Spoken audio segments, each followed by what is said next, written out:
Sports encyclopedia. U.S. Steve Kim. Got Trent in the cut. Yeah. Where you at, man? In the gym shooting, I'm Durant. You ain't shooting John Moran. No fucking stupid, we ain't losing. Grind like something to prove it. Came to conclusion that it's proven. Yeah, I'm proven with a reliable source. Straight from the mouth of the horse. Smitty and JB and Smitty from West Coast to your side. Worldwide, we in your city. Keep it 150. We never change what's happening. Hurdle and get it cracking. No capping, we never lack it. Light them up, better stay in your lane. There's only three Lakers that I would not look the other way if I saw them motherfuckers coming. That's Kareem, that's Worthy, and that's Coop. The rest of them damn Lakers, fuck them. That's bullshit that Robert Parrish said. Coop, you know I got your back like a backpack, boy. Fuck Robert Parrish. You know you ain't shit. It's all good. You know, fuck the Celtics, all of them. We see you like shit, you fucking slap dicks. Issues get pressed so fast you don't get sacked like bags and baggage. Smitty and Jason Brown, killed it, yeah, it's a rap. We what the game's been missing, we switched it and filled the gap. Smitty and Jason Brown, we killed it, yeah, it's a rap. We what the game's been missing, we switched it and filled the gap. To put the fear of God in these motherfuckers!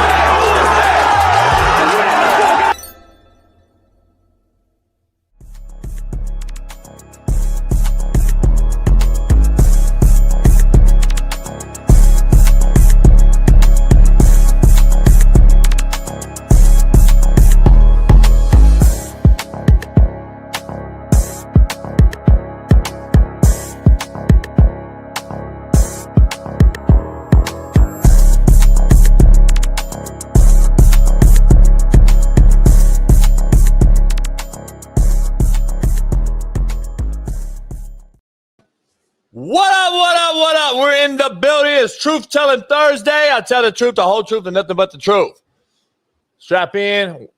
Steve Kim joins us. We're going to tap into all things boxing this weekend. Football Palooza, as he'll join in and give us his top 10 games of the weekend. And so make sure you tap that like, pound that like. I got something to get off my chest. College football has become soft and weak. Frankly, let's just call it gay. I'm glad Deshaun Jackson, D-Jack, TJ Ward, so many others have done shows on their podcast in the last couple days calling this shit out. Pants being pulled up, folded, lack of knee pads, thigh pads next to their nut sacks. Make zero sense. Let's start injuring these motherfuckers and putting hits out on their white meat. I want to see the white meat come out of the motherfucking thigh pad. I want to see the white meat come out. Fucking hit that motherfucker right in the goddamn thigh and tell the white meat shows. Fuck it. Make football a man sport again. Pull your motherfucking shit down, little boys. Damon Jones, the homie, is in court today on a gambling conspiracy for the NBA in Florida. This is a huge arraignment, and he gets to find out what the FBI has on him. And then will likely plead not guilty and start this whole long process that probably looks like looms on for 2 years or so. I watched the Laker game last night real quick. And I watched it last night, and I saw a technical foul called on Marcus Smart. Forget this shit.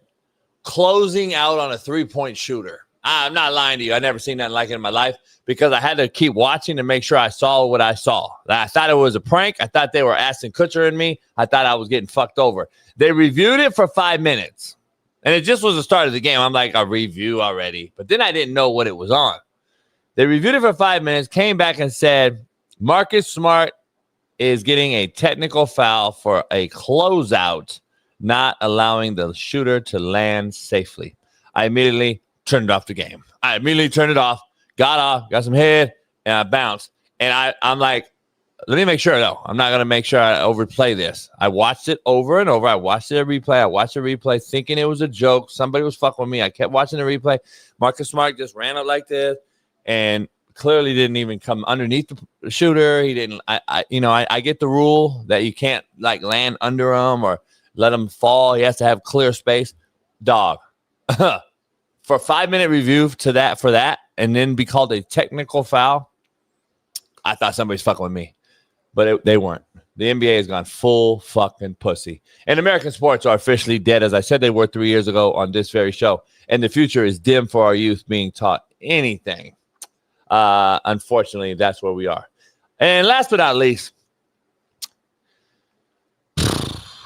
ESPN, Bleacher Report, and everyone else out there who stole our Compton College father-son LeBron Bronny story and ran with it, using our quotes line for line, but not giving us credit on this very show.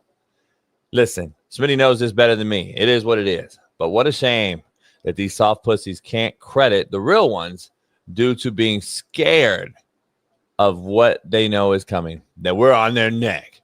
And we coming. What'd you say? We coming. In the words of Coach Prime. But what do I know?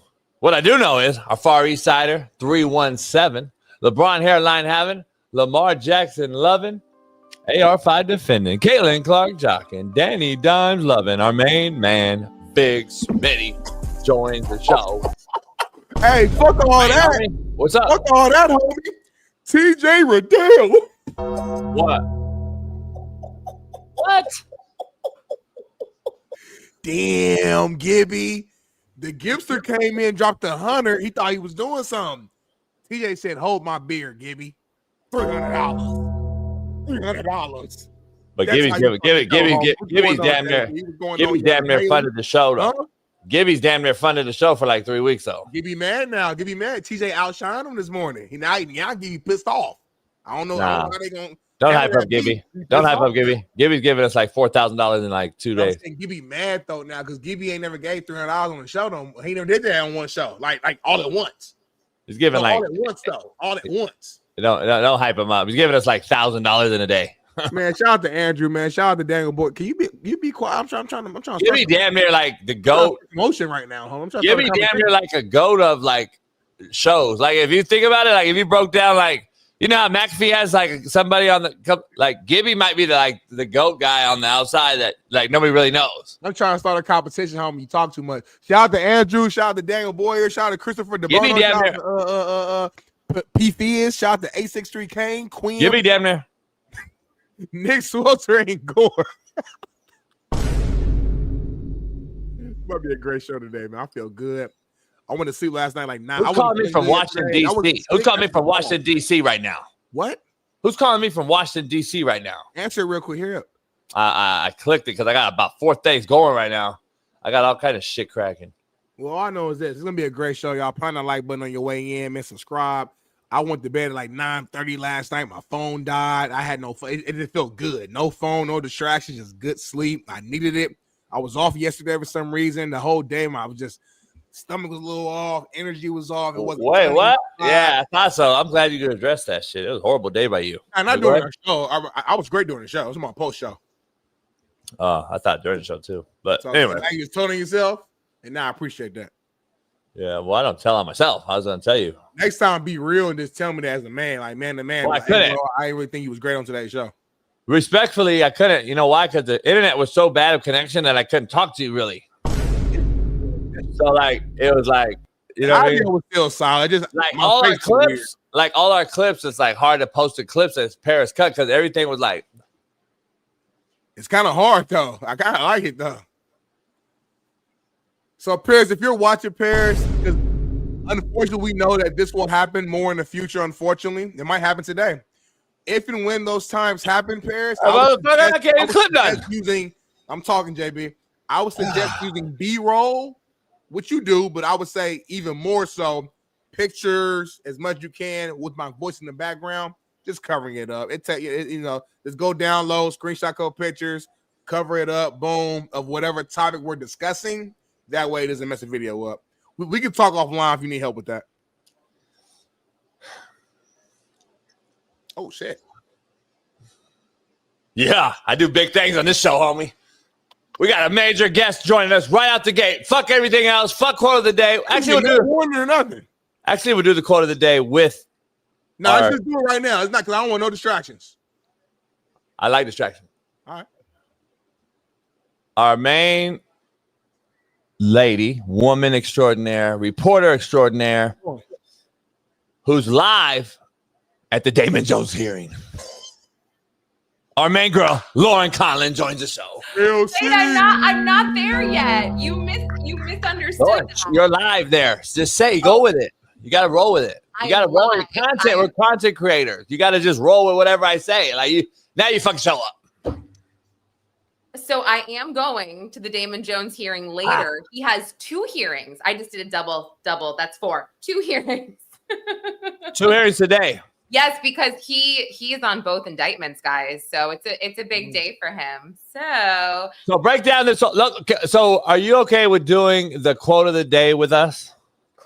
I would love to. I'm so honored. Yes, because you're right in the beginning, right out the gate. That's what she said. So we're gonna get this thing started right out the gate. I love those nails, by the way. I see it's a new color. They look fresh. It's very like fallish type of. I like it. Go ahead. Smitty loves the nails. Oh my gosh. Okay, there you go. Better stop playing. Very sounds like it rhymes with hey and may and day. Oh. Hold on. So if I give a woman a compliment on her hand, her nails, that's gay? Damn near like how you did it. So if a man says a feature on a woman looks good, that's gay. No. Like I like hands on stuff, but I'm saying like I would anyway. What did you say? No, what did you say? I like great looking hands, but I got to get to something else. Quote of the day. Lauren Conlin joins us for quote of the day, brought to you by BetUS TV. Head on over there today and tell them we sent you. Quote of the day, Smitty. Okay, let's go. Lauren, disloyalty can permanently shut doors. Apologies cannot reopen. Ooh, that's deep. Lauren, you believe in that? I'm thinking on that one. So yeah, think on that. Are you anti-forgiveness, or are you kind of like you just hold grudges? No, this is a genuine question. I'm not even throwing shade. I really want to know. Disloyalty can permanently shut doors that apologies just can't reopen, though. Because apologies to me don't mean nothing, Lauren. If you know anything about me, I don't apologize. So like you are who you are. I never apologize. You know, I think apology is the fakest thing ever to come out of someone's mouth. Oh, yeah. I mean, I think it depends. I've apologized for things that I don't necessarily feel like I should be sorry for. But if someone's telling me I hurt their feelings, thank you. See, if someone tells me that I hurt their feelings, I want to be genuine and I don't want to be the asshole that's like, I'm sorry you feel that way. I would just say, I'd rather do that. That I made you feel that way. I didn't mean to. I wish you would just say, why do you want me to be sorry for how you feel? It's a you problem. So yourself. He's amazing, by the way. Smitty, I just started binging Last Chance U for the first time. I was dying laughing first of all, have you lost like 100 pounds since then? No, sorry. Is that like horrible to say? No, I have. Yeah. You have. Okay, relax, Smitty. My God. I don't know what Smitty now. I don't know. Smitty's gained 40 pounds. I've lost. I had to sneeze. I'm good. Keep going. I've lost like 70. I don't have 100 pounds to lose. You look great now. I mean, yeah, my shit got bigger. Huh? You looked bigger then. That's all. Like, yeah, he was way bigger. Yeah, it's good. He looks way healthier. I'm proud of him. Yeah, my shit got bigger. Yeah. You look great. Huh? What you keep saying, JB? My shit got bigger. Anyway, let's move on. I got a lot going on. What did he say, OC? What happened? So anyway, contrary to belief, Lauren, brought to you by Underdog Fantasy, that you are a guest picker on some Fridays. You're our celebrity guest picker. This show is powered by Underdog Fantasy, so head on over there, download the app, use our promo code CoachJB, get you $100 on $5 deposit. Lip bite. Smitty, contrary to belief, people don't defend what is right, Lauren. They defend who they benefit from most. Ooh. Contrary to belief. Now, Lauren, so you heard the quote, Lauren. I did. And that was what we call contrary to belief. Let me say it again. People don't defend what is right. They defend who they benefit from most. See the difference between a quote and contrary to belief, how it's kind of like a statement? I do. You agree with that? I follow. And I admire the way that you are like just unapologetically you, and you are not sorry, and these are your beliefs. And sometimes I wish I could be more like that. You know what I mean? More. Stop saying sorry. You'll be like me, like this. Well, I think I could go in the middle. I don't think I need to go all the way to the. Just saying, I mean. Ooh, you like the okay. I mean, Lauren, I don't know that. Anyway, I don't know what that means, but now that's kind of hey May. Hey, That's man, May. we'll wait on the poll question. Go ahead, LT. Did you guys? I was actually going to cover this morning. The ESPN Penn stuff. I was looking into that. Yeah. You saw that? Is this a big deal? You guys tell me. Like, is this like So Penn and Dave Portnoy kind of parted ways. Penn kind of just parted ways with the betting side of ESPN, but they're still going to do advertising for ESPN. So they haven't totally parted ways business wise. But the betting stuff, this has nothing to do with any. Because they got ESPN Bet. ESPN Bet is their thing, but Penn Entertainment is kind of their advertising side of it. So like that, they were with Portnoy as well. They're like a big. They're out there in the East Coast with you, I think, aren't they? New York or something. I'm not sure where they are, but so DraftKings basically got back involved, and they're gonna like be the sports book odds makers for them. So do people care? Like, I don't know. I honestly want to know. This is popping up on my feed, so I'm like, oh, do I cover it or not? I don't know. Doesn't seem. You cover so much. Like, I don't know how you're not spread so thin that you can't. Like, how do you cover everything like great? I don't get it. No, I that's the thing. I feel like I give everything 70%, unfortunately, because there's so many things going on, including my kids' homework. My daughter brought something home and she's like, see, how do you do all that? Totally wrong. I'm like, you know what? Then pay attention. I don't know what to tell you. Pay attention in school, honey. Okay. Do you know, like, go ahead. Well, I'm gonna say your 70% is better than a lot of people's 100%, though. You know, like, because we see your work, we support you, we watch, we read your things.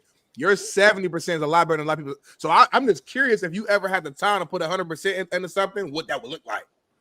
It would be focusing on one case, probably. Like might be Diddy. too good. That was good. I enjoyed Diddy. That was you. Yeah, mostly Diddy. Yeah. Yeah, because I got to focus on that for I should. You covered the Idaho shit. You did the Idaho a little bit.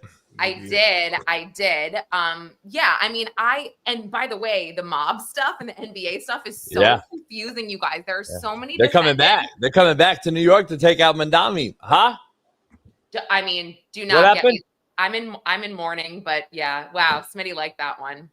Hey, Lauren, my buddy is a big time realtor in Florida, and he said that they can't take the calls. It's that busy. Everyone's piecing out. All the money, all the people with money in New York. Because look, the facts came out. They didn't voter ID the check. They didn't voter ID this thing. I know. I was fumbling through my purse in line to get my ID when I was about to vote, and they were like, "Oh no, you don't need your ID." How do you not vote in America without an ID? How do you know who's voting? It's such a joke. It's crazy. It's crazy. And then have you seen all the reports out here in California as well with the no 50 shit? It was the same thing. Same thing. Yeah. Same thing. And they got like Chinese nationalists voting. Like not even illegal. They're all illegal. It's the biggest fraud I've ever seen. Anyway, you covering that too, right? You cover that too, huh? It's in trouble, and I mean, I'm just shocked, I guess, I'm disappointed. You know, this guy, Mamdani, he really, and this is not an exaggeration. I don't just read the headlines. You know, I go deeper. I make sure that this is accurate. He really is, he aligns with Hassan Piker, the guy that said Americans deserve 9/11. He's going to take $650 million from the DOE to give people free fucking bus fare because everybody hops the bus. How about this? How about you just enforce the law instead of rewarding people, being like, well, no pays anyway. I've never seen that like it. You imagine getting free public transportation? What's that? Free public transportation. Can you imagine this? Nothing else. Nothing bad can happen there. I mean, the people that are not paying are the. I'm sorry, I feel based, but I'm just like, I can't take it. I'm like, are you guys all retarded? Every single one of you. You knew, like, people are like, you know, they're interviewing people when they walk out of the, you know, to cast their vote. And they're like, why'd you vote for Mamdani? And they're like, we just wanted some radical change. Do you even know what that means? Do you know what that means at all? You know, unfortunately, you know what's happening? So like everybody that's been in New York, that's over 50 for half their lives, you know, they voted against him. Everyone that voted for him are all new members of New York. Yeah, they're like freshmen at Columbia. They led the anti-Israel protest. Yes. The anti-Semitic rhetoric, which, by the way, they probably don't even live there. Yeah, that's one of Mamdani's friends. I forget his name. Khalil something, whatever. I mean, it's gross. It's gross, and we're in trouble. I mean, talk about a sanctuary city. It's going to be completely overrun, which fine. Yeah, it's going to be wild. It's going to be the wild, wild west. It's crazy. And then the thing is, like, I don't think they realized that most of the voters were, let's say, homosexual.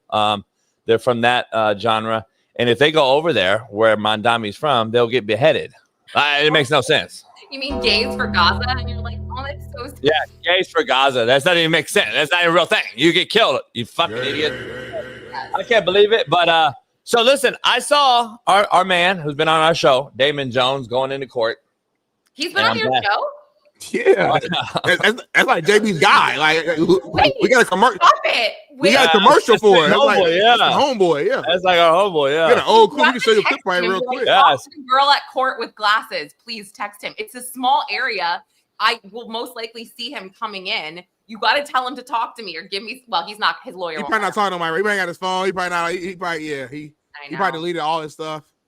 I'll hit him out. I'll reach out to him. Tell him you're coming though. He'll see you. He'll notice you right away. He ain't gonna do it. Let's see. Now, all right, break this down. So he has two.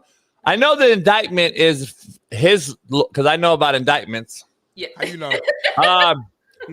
This is critical for him, so everybody out there understand. I'm not a lawyer, but I just want to be clear. I know how it works. He gets to hear what is the evidence against him. That's the number one thing that he'll kind of get to understand today, right? No. So let me tell you, today it's going to be pretty simple. Guilty, not guilty. He's being arraigned on the operation. What's it called? The sports betting one. Why am I drawing a blank? What are they calling it?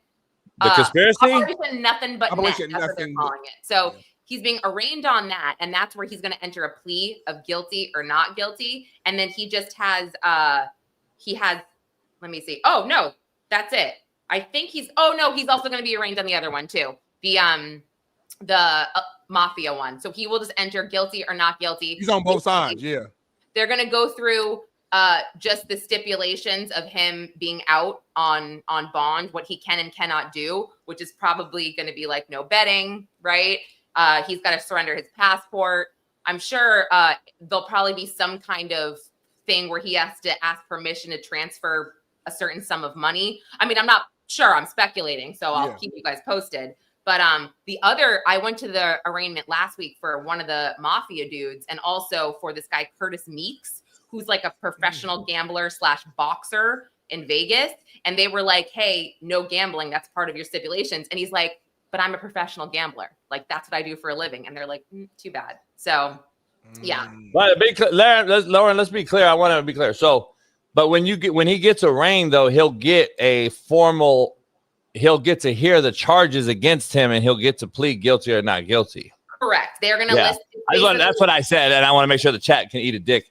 So I just want to be clear because I've been arraigned, so I know what the fuck I'm talking about. So basically, they're going to read the charges like I said they would, and then he gets to say guilty or not guilty. So to me, this is why I think it's a huge thing for him, because this is the first time him and his lawyer will actually hear what the FBI or whoever has against him. That's the main thing I was trying to say. Yeah, they don't they don't go through discovery or anything like that. But the judge will say, "Do you want me to read the indictment out loud?" Which is torture. Most people say, "No, we've read it already. Don't worry about it." So she'll just make sure that, they know he's talked to his lawyer, whatever. I feel like this sounds horrible. It's just a waste of time, I think, for a lot of these guys. I think the feds, once again, are trying to make a huge deal, and not to be conspiratorial, but I feel like it's a big distraction for cash to get like a pat on the back for lying to us about Charlie Kirk and the Epstein files. But that's just my opinion. So yeah. Okay, and the second one's the mafia. You said what part of that? That's what it's totally separate to Chauncey Billups, correct? No, so Chauncey is the mafia indictment, and he's only named on that one. But this guy, Angelo Ruggiero Jr., his dad was Angelo Quack, one of Gotti's guys. I mean, his dad was portrayed in, movies, shows, whatever. This guy, he did not make bail the week before, and it was crazy because there's like 35 defendants, like only 4 of them didn't make bail, but they basically said that he didn't make it because he was locked up in Georgia, and it was a conspiracy to commit murder sentence he was serving. They actually placed a government witness in his cell, and he kind of did this figurative gun to this guy's head and said, this is what me and my family do with rats. And then apparently he asked someone in the prison to assault him. And then he got convicted on witness tampering. So the judge was just like, yeah, no, this is what we don't want. So you're not getting out. And his lawyer was like, I'm sorry, did you want him to give this guy a kiss? Like, this is not a thing. And also he kind of said it was entrapment. And I thought it was a very good argument by the defense, but he was not let out. And let me say something else, by the way. This is crazy. And this is just how crazy I used to be. I'm looking at his lawyer and I'm thinking, oh my God, I know this guy. And this is the mob guy's lawyer. I'm like, I know this guy. It's probably just from court. So as I'm sitting there, for a while, I realized I partied with this guy. I used to party, guys. I used to party downtown Little Italy with some of these people. I call my friend up who knows this lawyer, who used this lawyer. He's like, Lauren, like 4 dudes on this indictment. I was like, he's like so-and-so's baby John's cousin. That lawyer, his name is James Ficcaro. He's like, that's Jimmy Ficcaro. I was like, oh my God. So I went up to this lawyer. Yeah, he remembered me. That was a little weird. So, but I got a great quote. So yeah, please, what? Go ahead, Jason. Thank you. Partying. There you go. Can you define you used to party, guys? That was a direct quote. I used to party, guys. And be 100% open and honest. This is a non-judgmental show, chat. We've done our fair share of things, so please, this is the old Lauren. You don't have to just be honest about it. Oh, like nobody's watching. Should I be totally honest? Or like very detailed, everything. Detail oriented, very detailed, down to the last. That did not happen. I was a member of the Friars Club. Do you guys remember that? It's a famous club in New York for comedians and just people in the space. And there was a lot of different people that used to come through this club, and some of them were possibly associated, maybe associates. So we would hang out, and this lawyer used to represent some of these guys. So I don't know. We just would party. Did you ever date any of those guys at any point? No. Definitely not. No. I think I mentioned to you guys, I think I went on the only person that I dated that would even, I think I went on one date with Tanyan Sturts, a relief pitcher for the, I think that was when I was 18 or 19. He used to come into the bar that I worked at, but that. Yes, Jason, please. How do you think? Because you dated that guy. Because it was how do I say it? When I say dated, I mean one date, we met for a drink because he would come into the restaurant all the time. It wasn't a relationship, if that makes sense. I know what you're thinking, and you should stop thinking it because that's not even what I mean. But I don't think anything. Thinking that. He's not thinking that. I don't think anything. He don't think anything. He don't think. He just talks. Yeah. I have a cross around my neck. Excuse me. So Listen, look, we're all God-fearing people on here, but I will say this: as Christians and God-fearing people, we do fall short of Jesus's greatness. We all do to some degree. Yeah, it might be mentally, it might be lust, it might be sexually, it might be how you talk. We all fall short, so we're not judging you at all and what you might have. I damn near judge a woman harder. I judge her harder if she doesn't let me hit on the first date. Sorry, that is not true. You don't. What happened? No, what happened? Serious. He's serious. JB's really serious. It's because JB's the guy, Lauren, with all topics, he wants to get straight to the point. So if he's with a woman and he's taking the time to leave his house, which he doesn't do a lot, and he's what? Sorry. That was the best example. He wants to get straight to the point. That's just what he is. He's real matter of fact. You watch the show, and he's if he takes the time to leave his house, which he hates to do, and he took you to a nice steakhouse, he wine and dined you, he rubs your feet, he's doing all the things, he wants to held the door open for you. He expects to get some AE at the end of the night. So it just, Guys, I You just nailed it. Sorry. If I didn't have the most annoying laugh in the world, I'd be screaming right now. No, we like it. We like it. And all you weirdo fucks out there, stop DMing Lauren weird shit. Fucking weirdo fucks. That was from the other day when I was on a Barstool show. I have never gotten like your viewers are very, very respectful. I will say that. If they ever slide, they're actually so nice and they're so respectful. Over what? Slide. Okay, Lauren. I knew Lauren was. See, what's that mean? What's that mean? Throughout your life. I know What's you that mean? Into the DMs, bro. What do you mean? She's talking like that. She's talking, JV. I like that.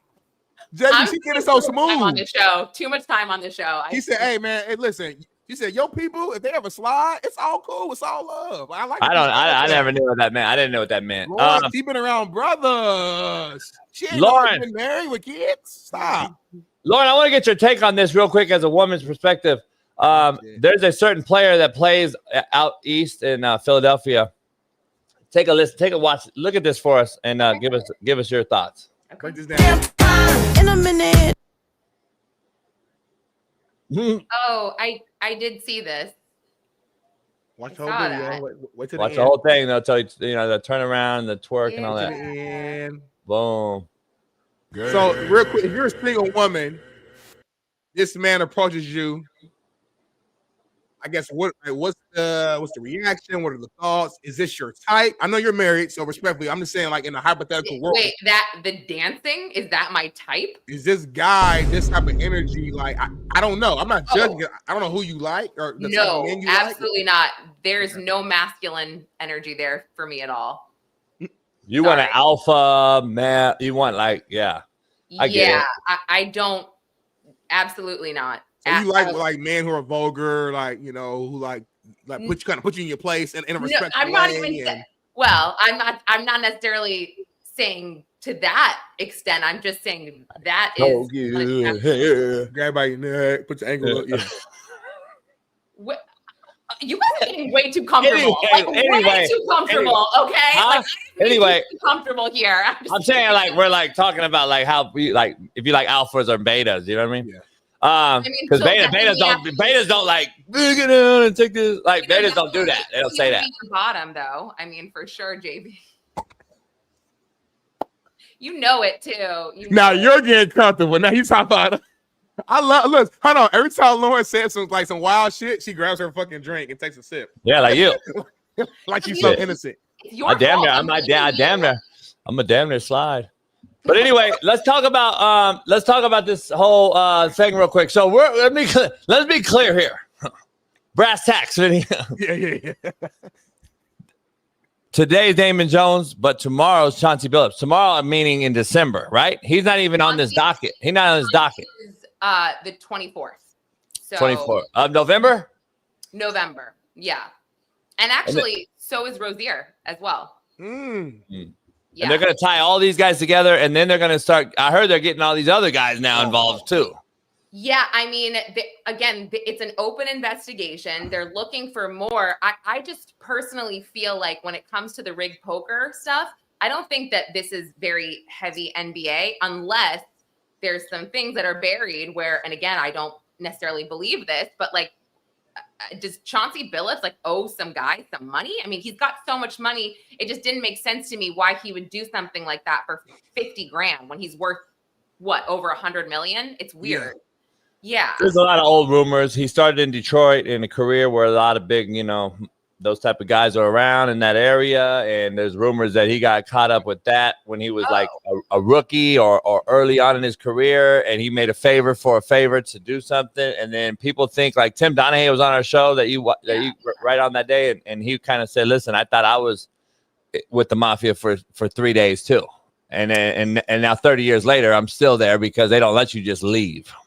So that's the thing. That's the rumor. Allegedly, that's the rumors or the what allegedly you can say those are being thrown out, right? Those are rumors. That's interesting. So I definitely don't report on the rumors, but this is super helpful in my brain as I'm going through and listening and trying to understand all this because I'm like, there's got to be more to this. This just doesn't make sense to me. So Operation Nothing But Net, that is going to be more serious. I didn't make that up. They're calling the poker Operation Royal Flush, and they're calling the Rosie or nothing but net. What a But name. Jones, you know the rumor with Jones, and maybe you can clarify this for me. He worked for the Lakers, but he was unpaid or something in 2023. Is that true?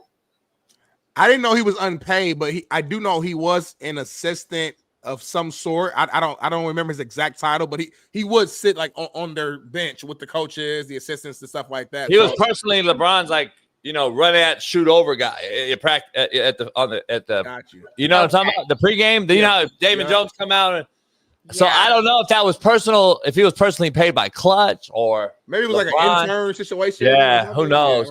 And then Chauncey was also in Denver for a while with the Nuggets, and he played at Colorado in Boulder, like the University of Colorado. And I heard that he had things there too. So I don't know. There's a lot going on with that. Yeah, it's super strange. And Damon Jones was allegedly the one that leaked the LeBron injury in 2023. And actually, the guy Curtis Meeks, the boxer, last week that was arraigned, he was tied to Antonio Gates, who wasn't named in the indictment, but Curtis Meeks allegedly was communicating with him and says he's got all these, big rollers like him. But you had said this to me. I think we were like on Instagram. You showed me this reel, and I was confused because you had said something. So I slid. You slid? Yeah, you slid. No, but it was, I was confused because it was about the NFL and possible rigged sports betting or whatever. But you said it's possible in the NFL. I didn't quite understand that, but. Maybe she married. What? No, I didn't know I slid. I just sent her some information for herself, for her pleasure. Good information. But I don't understand why it's impossible to do that in the NFL, I guess. Yeah, I told her, Smitty, like there's 11 players on each side. There's 22 guys. I said it's really hard to manipulate a football game compared to 5 guys on a court in basketball where I can control all 5 guys. It's a lot. It's hard to do 11. I don't see it. I think it's way harder. Yeah, I think it's an impossibility in the NFL. But now you can talk to NFL guys. Unless you're the quarterback. That's the only way, baby. If you're the QB and you say, you know what, and you just start throwing picks, a QB could do it. Yeah. Other than that, it's very hard. It's too many pieces to the puzzle to it would need to be like a group of guys who have to decide we're doing this together. Like 5 guys, but hey, we're all gonna just play shitty for no reason or whatever case. If it's one person, I still don't get it. I'm still like, I don't even really understand football enough to really get why. It's the ultimate team sport. That's the best way to really say it. It's the ultimate team sport, and one player. It definitely impacts the game, but not so much to where you can really dictate the terms that much. Where basketball is just the star player or a very important starter on the team could really change the game like this because only 5 people on the court. So it's more power for each player, I guess. Yeah, and it's harder too. Like if the numbers are just the more numbers you have, Lauren, is harder to manipulate because I got to go now tell Smitty, I got to tell you, Lauren, I got to tell. Johnny, Freddie, hey man, you guys in with me tonight? And they're like, what do you mean? Hell no. Like 5 guys you can get together. Wouldn't the coach be able to tell if they were like doing right? Well, then for sure to be like, what the hell are you doing? I'll pull your ass out. You'll get pulled out. It's like, are you hurt? What the fuck is wrong? Like, JB would be spanking those guys, right? I mean, after what I saw on that show, he'd be like kicking their ass. I don't know if he'd spank them, but yeah. Yeah, I'd choke fuck. I'd choke them, yeah. You were hardcore. I was just dying laughing. You were so funny. I mean, I'd choke for some reason. I don't know why. I'll choke fuck one of them. That's what we say. That's the word we use. What does that mean, Lauren? Do you know what that means? Like a choke fuck? I mean, I have an idea, but I would like to hear JB explain it to me. Because I don't know what it means. I know what a choke. Lauren, not sexual at all. Choke fuck is like the worst thing you could do to a player. Like I'll choke fuck the shit out of you. Like get the fuck out of my face before I choke fuck you. It's kind of like I can't explain it because it would be more like get the fuck out of my way or before I just choke slam and fucking throw you in the ground. Is it like some kind of thing? It's probably like Homer Simpson, how Homer would choke Bart in The Simpsons. I never watched The Simpsons, so I don't know. That was not a good explanation. You just kept saying the word over and over again. Yeah, choke fuck is a perfect name though. I like the name though. Yeah, I like it too. Like slapdick. That's great. Now I can slide. Now I can slide confidently. Huh? He already did. He already trademarked that. That's his shit. Oh, you did trademark it. Oh, he Oh, it makes is hella money trademarked. off that. Yeah, he makes so much money off that. Yeah, it's good. No, His whiskey brand is slap dick. His yacht has slap dick on the side. Everything. you trademarked it though. I mean, like you. I did. I trademarked it and I like, registered, trademarked, everything's. I own it. Lauren, if you ever go to his house, you'll see slap dick like on certain in the lounge. Yeah, I think it's great that you actually trademarked All my home videos have that on the top, on the header. Like at the logo, he got slap dick everywhere. My home videos that I do. I think I knew that. I just didn't know you legally took action to make it yours. Like when I do home videos, like it's on the top, like on the bottom here, the ticker. Yeah. Like when I do home videos of AEs, it's on the top, like Slapdick Entertainment. Like, yeah. So anyway, you don't need to worry about any of that stuff. But moving on real quick. Did you just not even get that? That just went over your head? What? He just said when I make home videos of AEs. He just said that. You didn't even. Lauren, you gotta understand, Lauren. I've been doing this show with him for like years now. So like things that shock you and make your jaw drop like that, it's just like a normal thing. It's a normal day in all city. Like, and I'm like.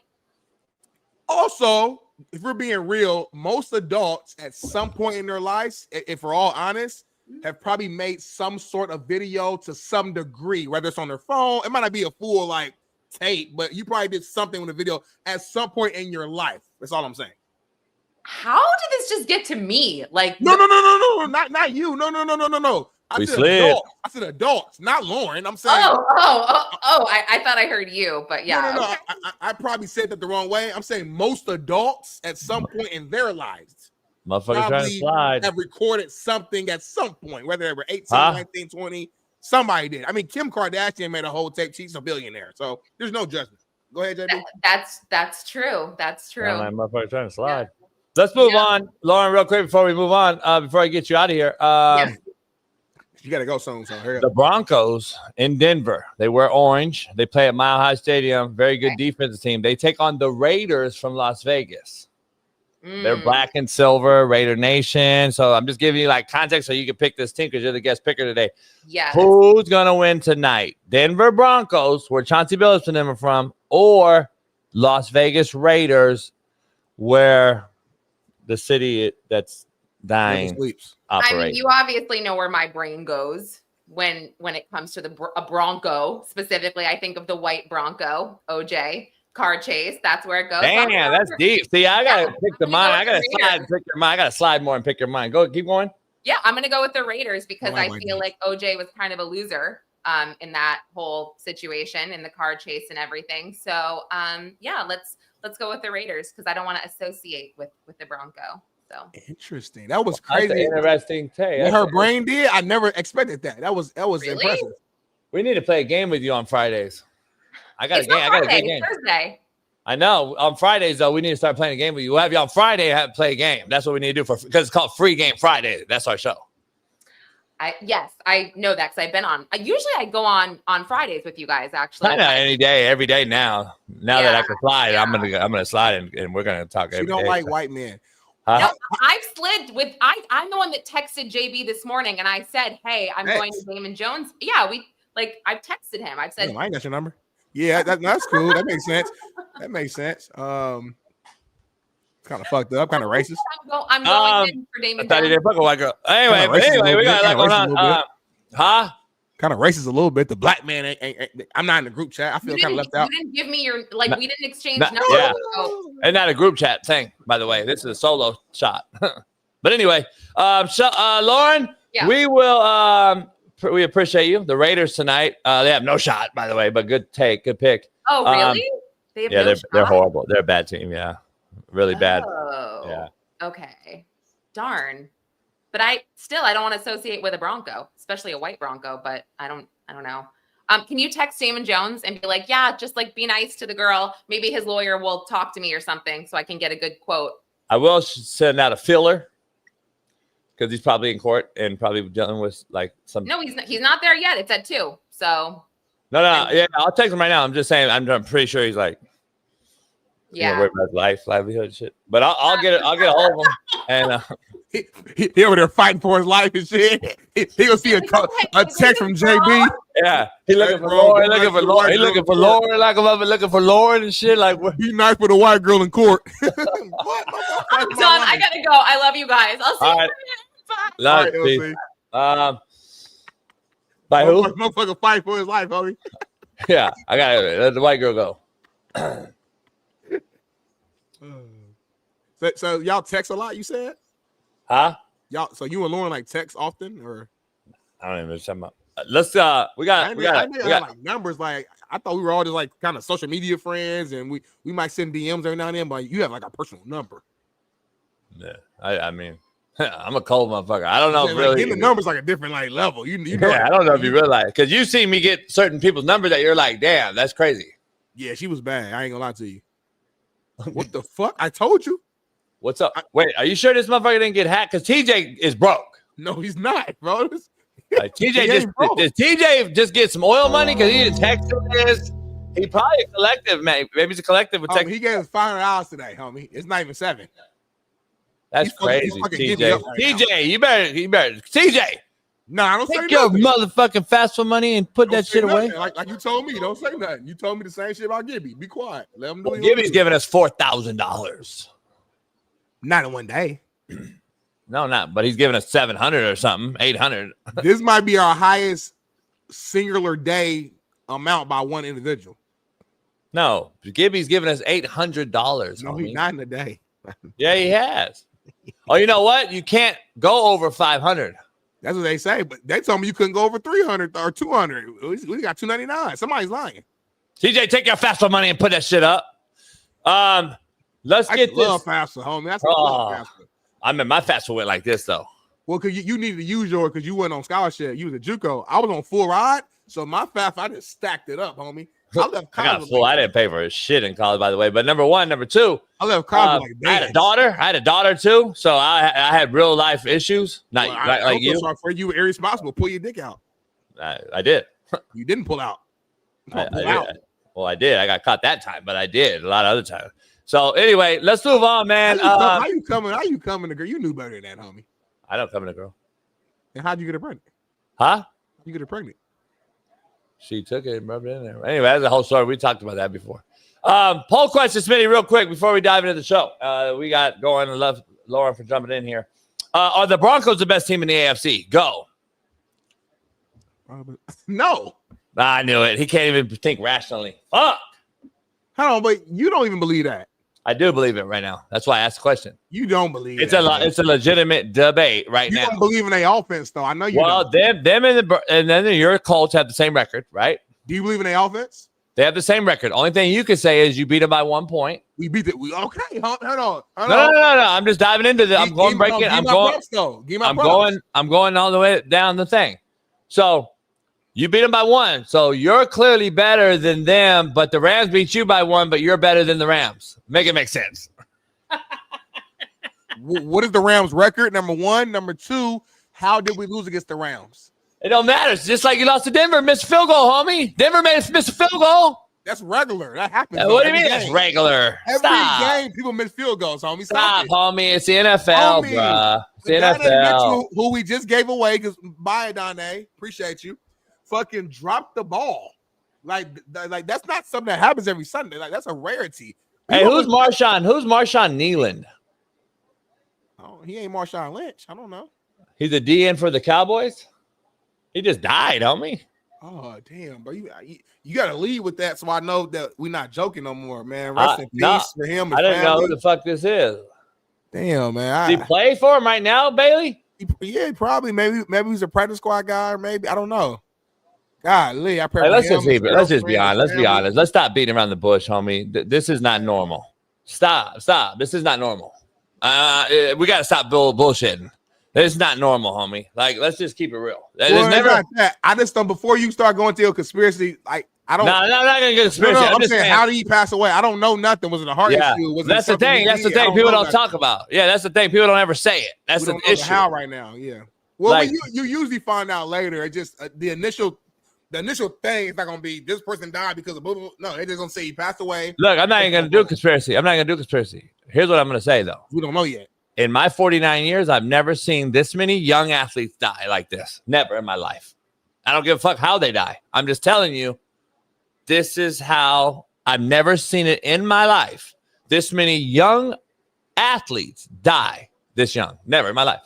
I don't know. Sure. We don't know anything. And let's break it all down. Reckless driving, the DUIs, the racing, the street racing. Health conditions, like our guy, Manigo. All the shit. All the shit. And here's why, though. When you get, let's just be honest, you have a privilege of a lot of money when you're young. We talk about that all the time in the whole Georgia and LSU and all the kids that have fucked up. And we always had kids fuck up. But I think the money now changes the game as far as what the fuck up is. Like, I don't know. Our fuck ups were kind of like, Smitty, unless you were privileged and rich, we weren't buying fucking 1,000 horsepower fucking Chargers at 18 years old, homie. Well, you and I were. You're talking about regular team. I'm just saying that's why I'm not jumping to know. I don't know how he died. All I'm saying is I've never seen in 49 years the youth die at the rate they're dying that were athletes. Never in my life. I've been around 49 years. Second round pick from the MAC too, Western Michigan. 2024 to make it out of Western Michigan and be a second round pick. You a bad boy. Damn. Man, homie. I'm just telling you, dog. And Monday's lost to the Cardinals, so he plays. And Monday's lost to the Cardinals. He scored the Cowboys' first touchdown, recovering a block punt. Oh, that was the guy? Holy. He was the guy who scored the touchdown. God damn. That's crazy, bro. That's got to be a crazy story behind it or something. Yeah, that's unbelievable, man. If he's playing, that means something actually happened. Lord God, I pray for his family, his mama, his girl. If he got a kid, that's so sad. That messed the whole, I kind of want to go to break now. That messed me up a little bit. I'm tired of seeing this, man. Yeah, it's fucking 24? You ain't did nothing in your life. You just became an adult. Yeah, it's crazy. That's sad. Damn, man. It is. Anyway, I'm sure it'll come out later and we'll know how, but rest in peace. Let the parents mourn, man. I don't get it. I've never seen, there's nothing worse than a fucking kid dying before their parent. Not anything in this life. Yeah. I put that Smitty with your kid dying before you, drowning and burning to death. Those three things are the worst in the world. Yeah. Unbelievable, man. Unbelievable. Smitty, before we take this first break real quick, Bailey, I just sent you my underdog for later on, so we'll get into that later for Thursday night game, Raiders, Broncos. But I truly believe, to answer the question, Smitty, shout out to everybody that's dropped super chat this morning, man. Much love to you, sincerely. I got to ask you guys. Appreciate you, yeah. I got to ask you, I to answer, I think the Denver Broncos they're in the argument.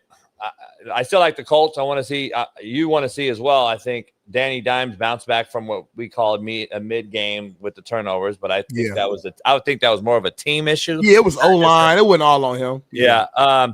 I think Denver, though, with the defense, the way Bo Nix is playing, multiple 4-touchdown games, I think Denver is in the consideration as the best team in AFC for sure. And they are right now favored to win the AFC West for the first time in I think, 9 years or something since the Chiefs were on a run. So Denver's rolling right now. And they got a Super Bowl winning coach as well. Harbaugh and the Chargers seem to can't get rid of the injury bug. And as good as they started and everybody was already labeling them the best team in the AFC, they've lost Alt and Slater and they just had to trade for an O-lineman. They just got an O-lineman from the Saints, which will help them. But they're reeling right now, homie. They're in a bad spot in my opinion. So the coach real test for me, I think in 2 weeks, if I'm not mistaken, they play the Chiefs in Kansas City. I don't care what the Chiefs record is, that's still the Chiefs. For me personally, as a Colts fan, that's going to be – I'm going to have my eyes glued in on that. That's going to be the real test for me to know how serious we are. For me, if we go out there, we beat the Chiefs in Kansas City, yeah, I think that's we are the real deal. We go out there and they put belts of ass on us, then I'm going to feel like we're just the Vikings last year, where good record, decent regular season, and you get knocked out quick, not serious. So for me personally, that's the real test. But as we'll be saying right now, I'm not tripping off that one game. We're still 7-2. To your point, we beat the Broncos. You know, I've always been very consistent in my point too. We had a topic last year in college football where I think Bama beat somebody or lost to somebody, and me and you had like a debate. I'm like, well, if me and you got in a fight and I beat your ass, how are you better than me? And you know, you probably don't remember that. But we had a whole situation where I'm consistent. If me and you play each other and I beat you, and we got the same record or whatever, I can't put you above me. So that's just where I stand on that. So. Yeah, I'm not with you on that just because I think in the game of professional sports, different weeks, week in and week out, it's different. And at the end of the day, we judge you by your overall record, even though you played each other head to head, and I get all that. But like at the end of the day, who had the better season, I still think matters, especially with 17-game season. But we'll see. We'll see how you go. Yeah, let's go ahead. Let's do it real quick. Let's do it real quick, homie, because I'm pissed off now. Now we got all that out the way. So break it down then, because all right, man. Well, listen, I'm sure you guys have seen it. You know, if you're on your phone, if you're on social media, this story is huge now. The father and son duo at Compton College has gone viral. My former player, my former kid that I had to give names to, Smitty, Bleacher Report hit me up, asked me for the name, thinking, all right, I'll give you the name. And they don't even fucking source us. Don't tag or nothing, homie. It makes zero sense. Bleacher Report, ESPN, all of them has ran the story that we broke on our show. Coach JB had a whole like fucking 10, 15-minute breakdown, explained how he coached this guy coached with him, and he's from the same area. He practically raised them, and this, that, and the third. We literally are the ones who broke it, and they just took it. And I know JB's been pissed. He's been like kind of responding to every single outlet. I've been responding as well, but it's one of those things where being in the space, all they're going to say is that their research team found the story and they're reporting on it. So that's going to be their way to get out of having to tag us. But I didn't know that Bleacher Report actually personally messaged you and asked you for the name. That's fucked up. You should have responded to them and made it clear, hey, are we getting credit for the stories, which you shouldn't? Moving forward, well, I cussed them out afterwards. Yeah, no doubt. Afterwards, I cussed them. Now, I'm moving forward. You pay me. Because I'm like, fuck this. I'm gonna start fucking like, I don't know, man. It's like, listen, it is what it is. I told you all the time, and I'm never gonna say it's unfair world because this is what it is. It's grimy though, for sure. It's grimy. Big fish eat little fish though, and that's just what it is. Like everywhere. That helps us out so much. Because I didn't know Bleacher Report. They got like 20 million followers. Yeah, I didn't know that. If they just add it right there, they put like a CC. On the Coach AB story, we heard like, fuck, how hard is that? Put our ad in there. That changes everything, bro. That's how they keep. And I'm glad somebody in the chat was like, man, JB, you posted it, you did it. They posted it and didn't tag you, and then they're talking shit about you in the comments. All y'all in the chat, when y'all get a chance, go to these posts and tag JB in it and let the people know where this came from. That's what somebody told me we need to do. Because I'm just like, college, this guy hit me up too. They hit me up. They're decently sized. They hit me up, fucking, and then ESPN runs it. And I'm like, hold on, homie. So ESPN ran it, and those were all the comments are going crazy on Instagram because I'm like, because I immediately put out my story like, oh, really? You're gonna take the shit and not use our take verbatim, Smitty? Right. Like word for word, homie. Like the shit is crazy, but this is how they keep you down, though. This is how they keep you down, the little man down, because they know that we coming. What did Deion say? It's really like the streets, though. It is. What did Deion say? We coming. We coming. Take your street mentality, JB, and just put it to this business, homie. Don't trust nobody. Don't get nobody no free product for no reason. Make them pay for everything they do. And if they do you wrong, remember that shit, and there will come a time and place where we can get that get back. So I got to go to court tomorrow for something, and my lawyer called me yesterday to go over some stuff, and he mentioned this story. And he was like, this is crazy, homie. He's like, your shit's being used all over the place. Not just this, but I'm seeing shit everywhere. Like Mina did a whole podcast on me yesterday, I guess, on her show. I gotta see that. But anyway, here's the thing, Smitty. He's making me a watermark. That's how you do it. I didn't know nothing about a watermark. You put that on the shit. Now when they use your video, they ain't got no. It's always there. That's a lot of work, though. Is Paris that technologically sound? You mean? see that? Is Paris that advanced? Put a watermark on all our shit? It's real simple. All you gotta do is put it over the top of the shit, moving forward. Are you talking about you saying like on social clips? Yeah, everything. Yeah, but like to Bailey's point though, that's not gonna stop this from happening though, because they didn't use our video. They didn't use our information that we put out and made and then typed it out. So that's a different situation. Yeah, it's crazy though. Like, listen, here's what's crazy though. I got a text message on Sunday and saying, man, your show's getting so big that this started some shit up. I think I told you on Monday or Tuesday that within this college, it started some shit up because they already got word because we posted it and people are taking it. Now, homie, I can't imagine what the college president is dealing with. Hell. Because ESPN, everybody's involved. Bleacher Report, shit. My bad, homie. To the homie. You might have ruined his life, homie. You might have ruined his life. I didn't even think about what might happen. Yeah, his whole life, because like he's not gonna get rehired. So all the money he goes away. He has a family, like he ruined his life. Did Dan get another cat fired?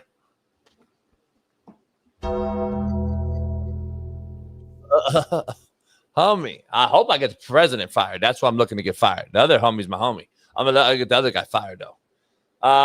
Smitty, jump back in here though. I gotta get your take on this real quick before we take a commercial break.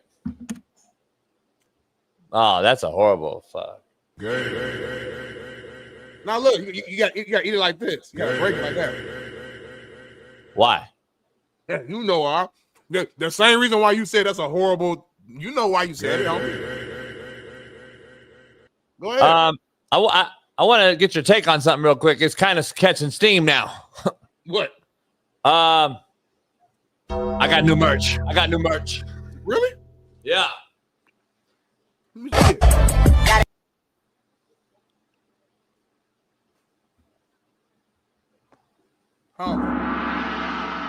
Who is this? Who's the model? Who's the model? I'm done talking, bro. He going to hell. He trying to bring me down there with him. We'll be back in 4 minutes, homie. Buy the merch.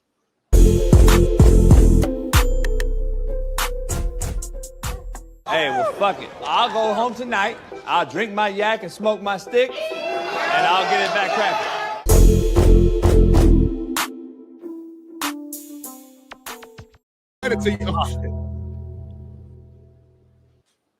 I can't watch this. You can't even watch it. I feel like I'm like, nah, this ain't football, homie. I don't want to hear it. Like, I'm tired of hearing about this bullshit. Like, number one, NCAA, you're a fucking mockery. You're a fucking joke. Why do you even want to hear that, though? That's weird. For allowing this to even be out there. Your coaching staff's a joke for allowing it. And I'm talking to all you guys, because Florida, you guys are the worst. The whole D-line looks like this. University of Florida's whole D-line, Smitty, looks like this. I can't speak on that. This shit right here is a fucking mockery, homie. This ain't football. And I'm glad Kirk Herbstreit called that shit out live. He said, what in the hell are you wearing? He said it live in the fucking during this broadcast. And I'm shout out to Kirk for calling this shit out. Because this ain't football, Smitty. And we've had guys like Tony Casillas, who's on our show, legendary cowboy. And guys blast this shit out. Like, you can call me old school, you can call me whatever, but this is not football. This is fucking gay. It's fucking unbelievable. And I'm gonna be honest. So can I hit you in the knee? Can I hit you in your knee on defense? I'm asking a serious question because now you change my target zone on defense as a player. Can I now? I can't hit you in that fucking quad right there with my helmet. Hold on though, because I'm telling my players, I want you to hit this motherfucker straight in his motherfucking quad, homie, with your goddamn face mask. Put a frog in there. You'll never kick again, motherfuckers. All you Oklahoma fucking fanboys that DM me is fucking bitch-ass gays. All you fucks that DM me, guess what? Hell no, I wouldn't have allowed it. Number one. Number two, what would I have done against it, to your question? I would have sent Jermaine Johnson on the side and took a 15-yard penalty out of telling him fucking helmet right in his motherfucking kneecap. That's what I would have did. And he would have never kicked again. Mister, he could make 50. Hey, Smitty, this is the DMs I got. He could make, as long as he makes those 50-yard field goals, he could wear a G-string. JB, that would have been his last kick, JB. Huh? That would have been his last kick. His last motherfucking kick. He would have made no more 50-yard field goal. I promise you that, homie. Smitty, I would have brought 2 cats off the edge like we talked. Look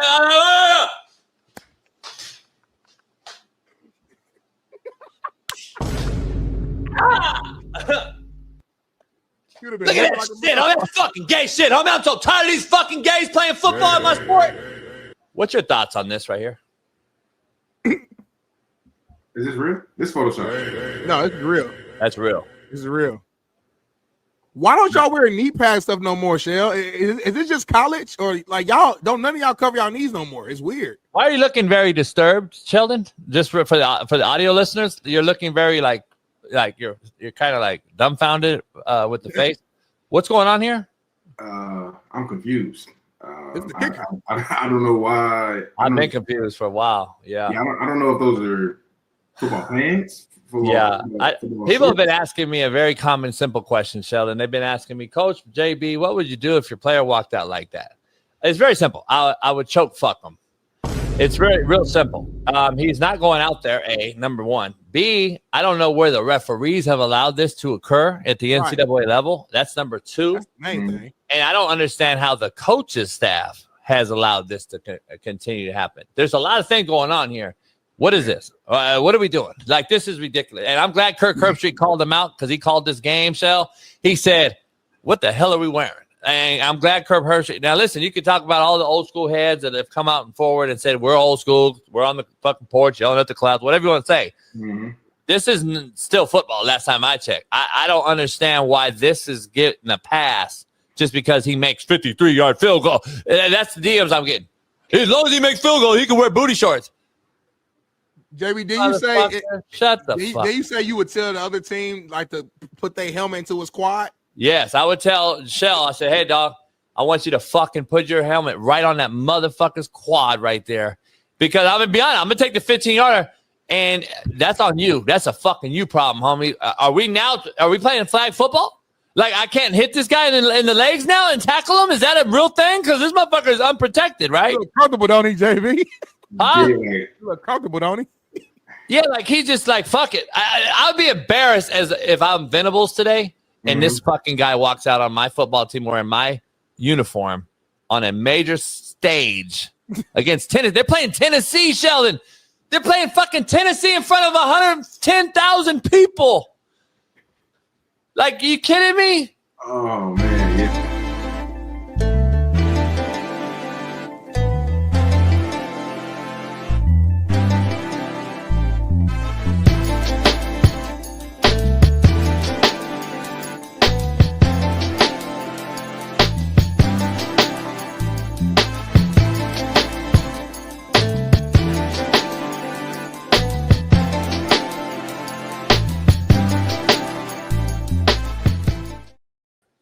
Yeah. Hey, shout out to all the Democrats, man, who's going to vote for the shutdown to end today. It's fucking crazy how funny that worked out right after voting.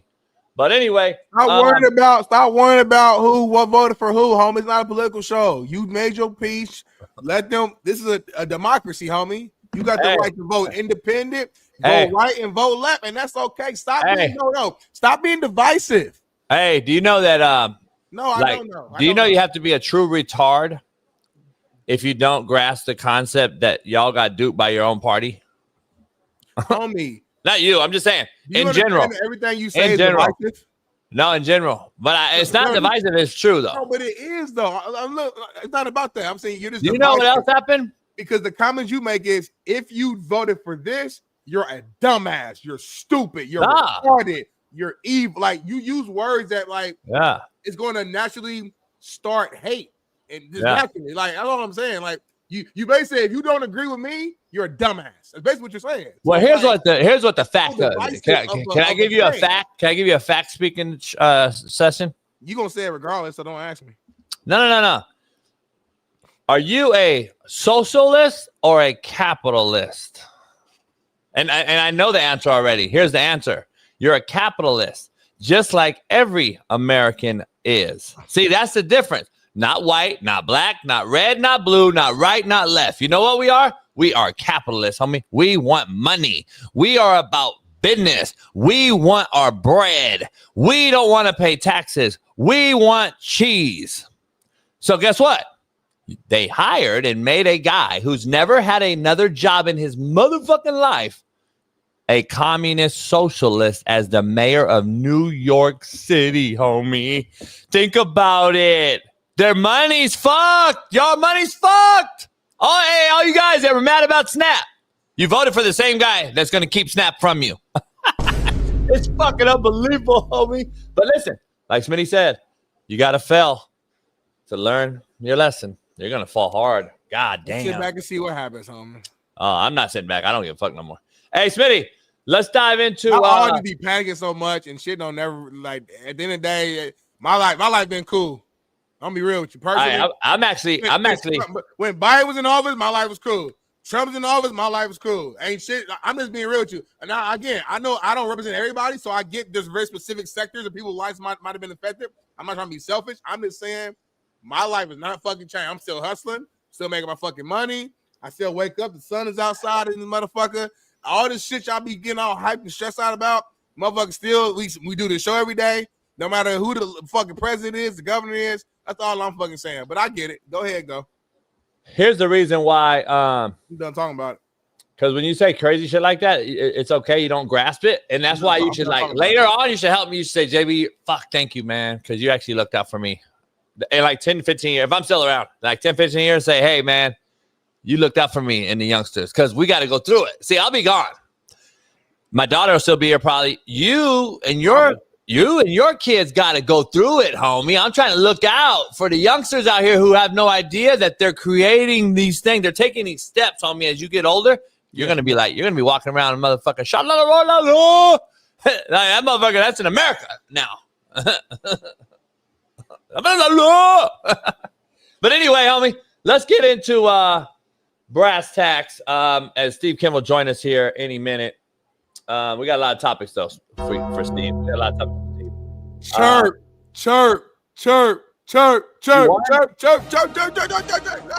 You won?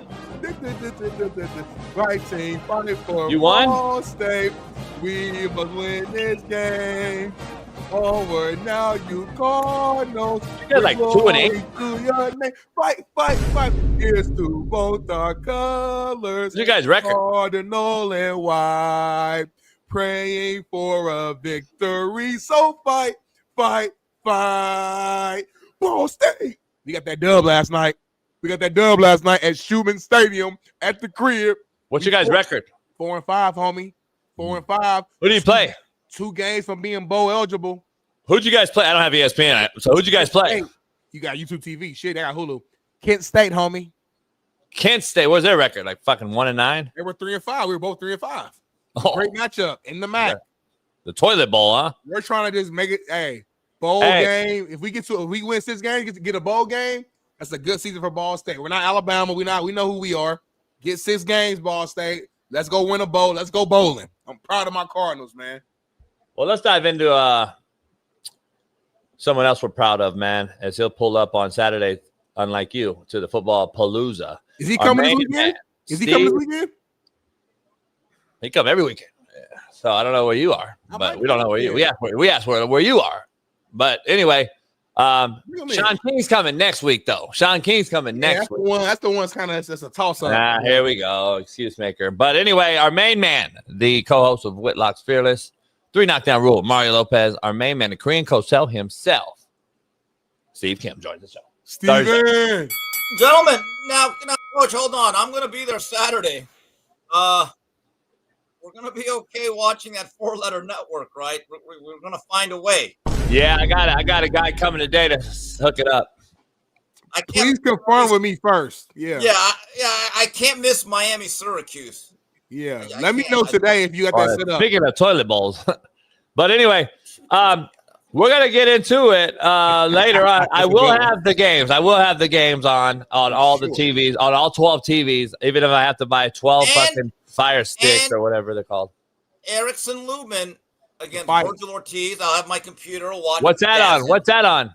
The Zone, which I have. I think I have that, or I can re-up that. I can re-up that maybe. Yeah. Baby, get all this shit figured out tonight, because there's no way I'm coming over if you don't have this shit already set up. Set up tonight. Check it tomorrow to make sure Saturday we're good. Wait, Smitty, you are coming regardless. Stop this. No, Steve, I'm serious this weekend. You know, right now, as you say that, you need to switch your cap to a blue one.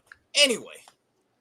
I got some freedom. I'm different. My wife's gonna be at work. Freedom. So you've been emancipated. Oh, yeah, I know. Where's your wife at, homie? She got to work this weekend.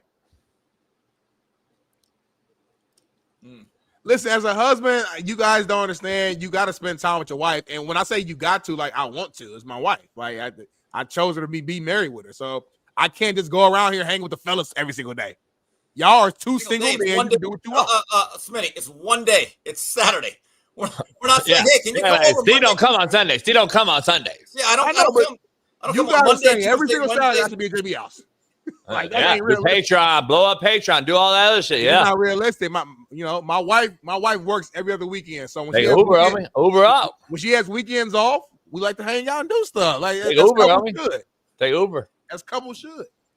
Anyway, I don't want to be a couple. What's I don't want to be a couple. Agenda? Because you gay, JB. Go ahead. Snap's gonna come back. JB's gay. Snap's coming back probably now that the Dems won office elections. But anyway, let's get back to this. Yeah, let's get the rundown. I got a discussion here. New York. So racist. Hey, Steve, I don't know if you saw, but I broke a Compton College news, father, son, LeBron, Bronny James, and ESPN. Everybody took our shit. Can you talk about the network you used to work at and why they do that? Because they can. They're the 800-pound gorilla. And what does the 800-pound gorilla sit? Big fish eat little fish. Wherever they want. And God, dog. I dare never. Hey, by the way, speaking of ESPN, this ESPN YouTube thing is not going well for either side. What's going on? McAfee calling him out. Ooh, that's because he's got freedom. He has a safety net because he can go right back to doing his own thing. Yeah. But this is a battle between gonorrhea and syphilis. Like, which would you rather have? Neither are good. You know what is I think it's getting very slippery for ESPN, and here's why I say it is. Because the more people go without having them and still being able to watch what they want, they don't need you. They realize I don't need you, ESPN. And guess what? ESPN is going to have a slippery slope. They lost today, Penn, as far as their betting goes. And that's who, Portnoy and all them were involved with. And so now they went back to DraftKings as their official, like odds makers. And then, so that's not Bet ESPN or whatever, because I heard that tanked over the last 2 years or whatever. So I heard it's very bad off. So ESPN's got some issues right now. They better figure this thing out, or I think people will forget what ESPN is. JB, you talked about this a couple days ago, but when the likes of J.J. Watt and other high-profile athletes who have these large followings and have the ability to influence people, at least in a certain way, are saying, no more. No more. That, I don't think ESPN or Disney really thought this through. And now people are openly saying, we're not getting your app. We are not getting your app. You're not doing this to us. We got the video, baby. Go ahead. Show it real quick. Let's check it out. But I can't watch the ESPN shows. I don't have it. I have something. Oh, no. I don't know what I have. Tell them where to go, AJ. I didn't go to the website that you told me to go to. I never said go to the website, James. Don't you put that on me, James. I didn't. You told me that I had to go to some website. I'm so sorry. I saw you do a PSA, and I didn't go to it. Okay. Once again, not the boys' fault that are doing it. That should have never been an idea. Hey, why don't you, The suit said it was your idea. I heard that it was you who said, guys, we should crowdsource this amongst all of our talent. Mm-hmm. This is how. Nah, they do shit that we do, Smitty, like with their logo on the bottom right, though. Yeah. Like ESPN logos on their shit, and they're literally just like their guests are fucking with their own network. It's like us dissing, on a way smaller scale, like just talk shit about StreamYard, which we do. But like just fucking the whole time. Like, to me, that shit's crazy to me. I'm glad they do it. I texted Pat yesterday, man. I'm like, man, I love it. Keep doing it. Fuck it. I love it, man. Only he can do it, though. Only he can do it. Yeah. Smitty, let's say ESPN says, hey, we're getting rid of you. We're terminating our deal. Pat will say, okay, I'll just do the exact same show, and I'll be my own platform. I'm good. And now Everyone murder you. Else, and it'll probably blow up more. It will. I mean, Smitty, I almost feel as though when these ESPN personalities are doing these PSAs, hey, make sure you get this new app, and hey, this dispute. It's almost like they got a gun in the back of their back, like a rant. They're reading like a ransom note, like please help this dispute, because yeah, exactly. Mina Kimes, right? Huh? What happened? Oh, anyway. Hey, Steve, have you seen my new merch line? I saw it. I'm an actor, by the way. What do you think about my I paid an actress fill in? Hold on. Wait a minute. Is that we all look alike. I get it. But really? Huh? Yeah, so so by the way, because I hope it gets to her, and then I hope she tries to do something, because I went through the lines, of course of action, because I know how this thing works. Well, just don't say, if you don't say the name, you're good. Oh, no, I'm not saying the name. Right. So you should be good then. Yeah. And man. And it's not who people thought it was. Right. So Stop Oriental hate. Yeah, this actually is a little girl from Goonies. But anyway, let's move on, man. We got a lot going on here. It's unbelievable, Smitty. It's unbelievable that the Hurricanes have 2 losses, and Steve Kim's here to talk about it. I can't believe y'all are so bad, Steve, and I hate taking shots at you, and I was supporting you and backing you and throwing up to you, but you guys are bad football team. You literally just took a shot, though. Well, no, but it's not me, though. It's not me. Look, I've always said I am a fan. That's all I am. Like, I'm not one of those fans that say we did it. I didn't do it. You guys won. I didn't win. Like, I don't take credit. I don't take blame. I do know this. If I was the head coach, we would not have the ball for 42 minutes and 37 seconds to score only 20 points. I know how I would play football. My general philosophy would be much faster, a little bit more tempo, more spread. But I've always said, I don't want credit for the wins. Don't blame me for the losses. I am just a fan. That's You're a loyal one, too. We got to get your reaction video so we can make a video that goes viral later on. It's kind of similar to like a quarters coverage debate. Let's do this. Miami Hurricanes, Joe Zagacki. Miami was clearly. Let's take a listen to this video. Oh, my God. You go through this game, it's pretty clear who the more talented team is, and the numbers are Kevin Bacon? Right, third downs, you're like at 50%. I think they were under 25% trying to convert on third down. You run the ball for more yards. They're running the ball for negative yardage for most of the game. You're one play away from several times from winning the game. How frustrating was it for you to try to just keep pushing to get to that final play to put this thing to bed? Well, the first thing I'll say, it's not about more talented teams. They have just as much talent as anybody else, as much as we do. So I wouldn't say that. But I would say. Yeah, I don't know. The sound's horrible on that. But here's the issue I have. Apparently, give context, Steve, because basically it was regarding Mario saying that we had the same talent at SMU in here. Look, that was coach speak, and you can't disparage someone that just beat you. Now, I'm just going to tell you like this. I think it's been taken a little bit out of, or blown a little bit out of proportion, taken a little bit out of context. But here's the reality, though. And the great Earl Campbell, no, not the great Earl, the man who coached Earl Campbell, Bum Phillips. Bum Phillips had one of the great phrases of all time about Don Shula. He could take his and beat yours, and he could take yours and beat his. And I guarantee you that Rhett Lashley, if he was being as honest as he can be, when he would never be held accountable for this, he would tell you, I would much rather have Miami's roster than SMU. No doubt. I've seen they got creatures. I haven't seen a team that looks like them getting off the bus. I'll just tell you that. And my eyes work. Well, we win all the games on the bus in the airport. It's the football field we're having issues. Now, here's what I wish what Coach Cristobal would have said. And I just addressed this with Peter Arias and Danny Money, Kane's Insight. Shout out to those guys over there. Love those guys. I wish he would have said, Joe, hold on. It doesn't matter who we play. You make those mistakes, you're going to put yourself in danger. That was unacceptable what happened. Mario Cristobal has a phrase that I love. And he said, if it's not okay in losing, it's not okay in winning. And I've said for about 6 weeks, those pre-snap penalties on our offensive line, and we're up to about 25 or 30 in 7 games, it's unacceptable, and they've never fixed it. That is on Mario. He is an offensive line specialist. So that's where I think the problem lies, but that's well, you know what's funny now, Coach? I've been hearing Tell me. I've been hearing that from several people that all of a sudden, God, an offensive line coach doesn't make a great head coach.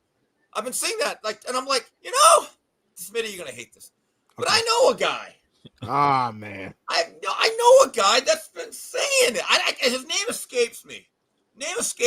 I don't know the guy. Crazy white guy, they say. He's fucking crazy. Hey, what about you in the Miami thing? The fan base. Oh, have you seen me? Yeah, they see me in the Miami shit now. I was like, yeah. I'd be like, we're going to do this. That would be iconic because Steve would be on sideline every game. Smitty, he'd be on sideline. We all would be. Michael Irvin would be. Well, you wouldn't be. You'd be the get back. You'd be the get back guy. Speaking of Michael Irvin, you know how boring our game was on Saturday?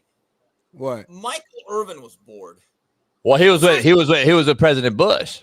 Well, no, in the beginning of the game, I saw that, but this was Michael during most of the game. He was like this.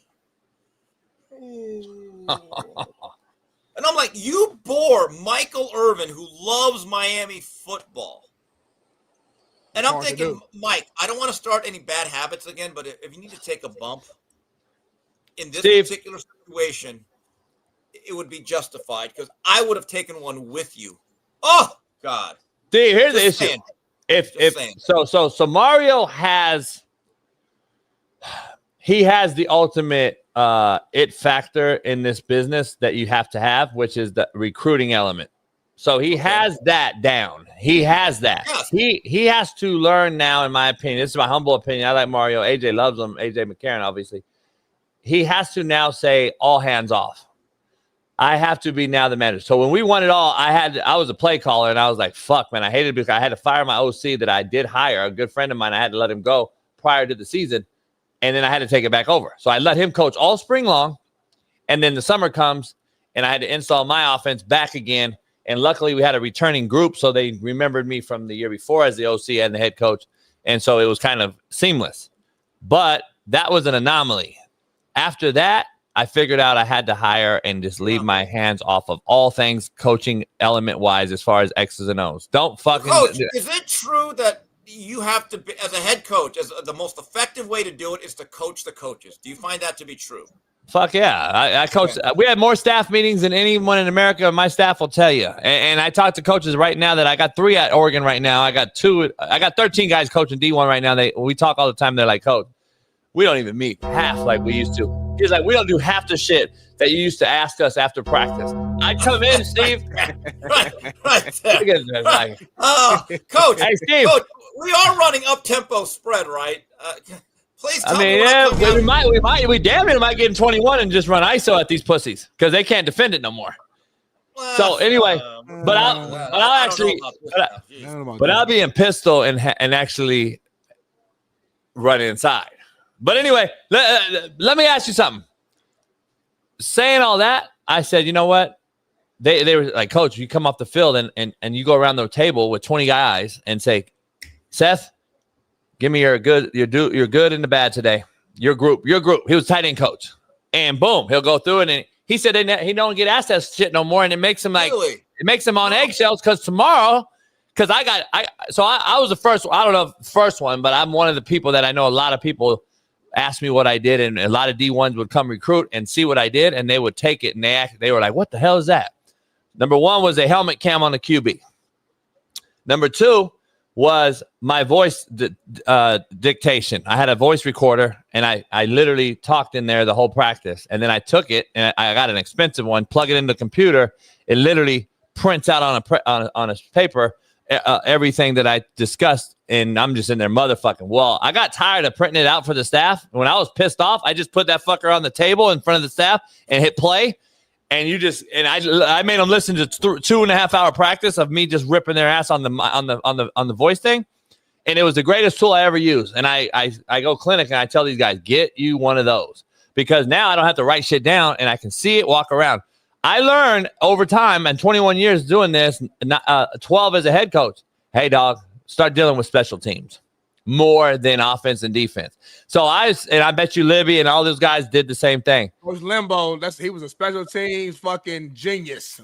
and that's the thing. And you, as a head coach, you start getting let the O and the D go, because Smitty, Steve, this is the issue I have, and this is just what I heard from Miami. If your head coach is an O-line guy, even though he's hired his boy who's another O-line guy, the O-line guy is always going to look over his head at the head coach who's an O-line guy. It's a fact. It's just what it is. So I gotta instead of walking on eggshells, now step away, and I'm over on special teams during practice, and now I literally would peek over there and see my O-line guy much more free in his coaching, much more relaxed, much more. I'm just telling you, if you're an offensive guy like I was, guess what? Let the OC go. Go on defense. Go on defense, head coach, if you're an offensive guy, and let your offensive guy know you're not watching over his every move. Because I'm telling you, it tenses up the whole staff. It tenses up the players. And I think Saban did that even though his hands were on the defense. Belichick's hands were on the defense. He still had coordinators, and he still let them do their thing at the end of the day. And I don't know. I think that's what's going on right now. So hopefully next year he'll get another chance, and he'll relinquish. No, he's not. That look, duty. He's not under fire. He's not. My understanding is, given the buyout and the length of the contract, he's getting at least 2 more years. I want to make this happen. I want to see this work for Mario. But Mario has to understand you have to evolve and adapt, or you will die at this job.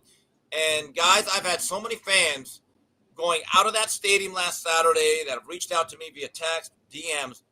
They're done this year. They're not going to games. They've said, Steve, I've been a season ticket holder for XYZ amount of years. I'm done. I can't. I'm like, wow, Mario, you've lost the base. That's not you, though. See, you're not that guy, though.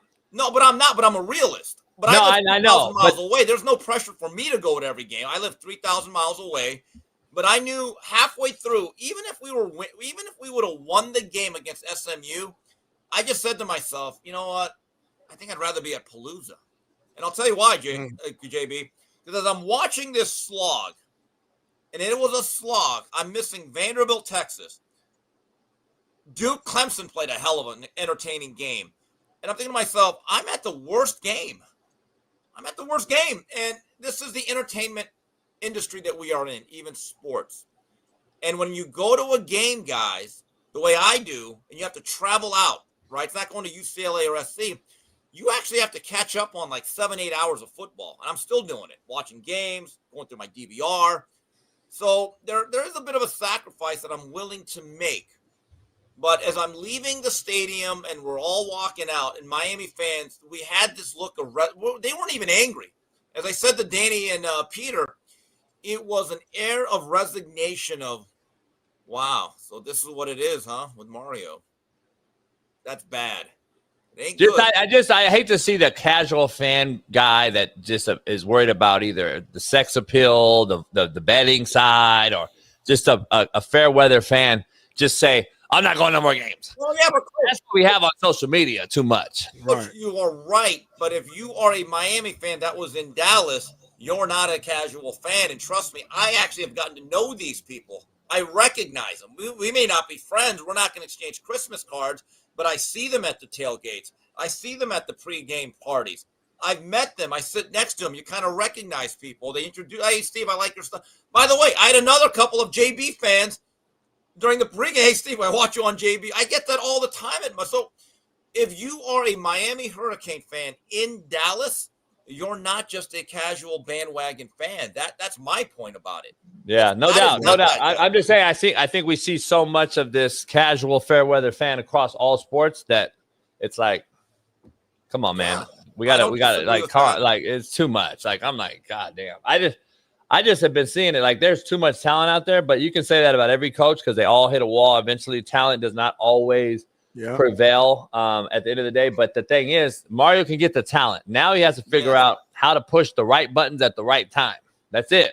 Like, that's what it comes down to, because he can get the players.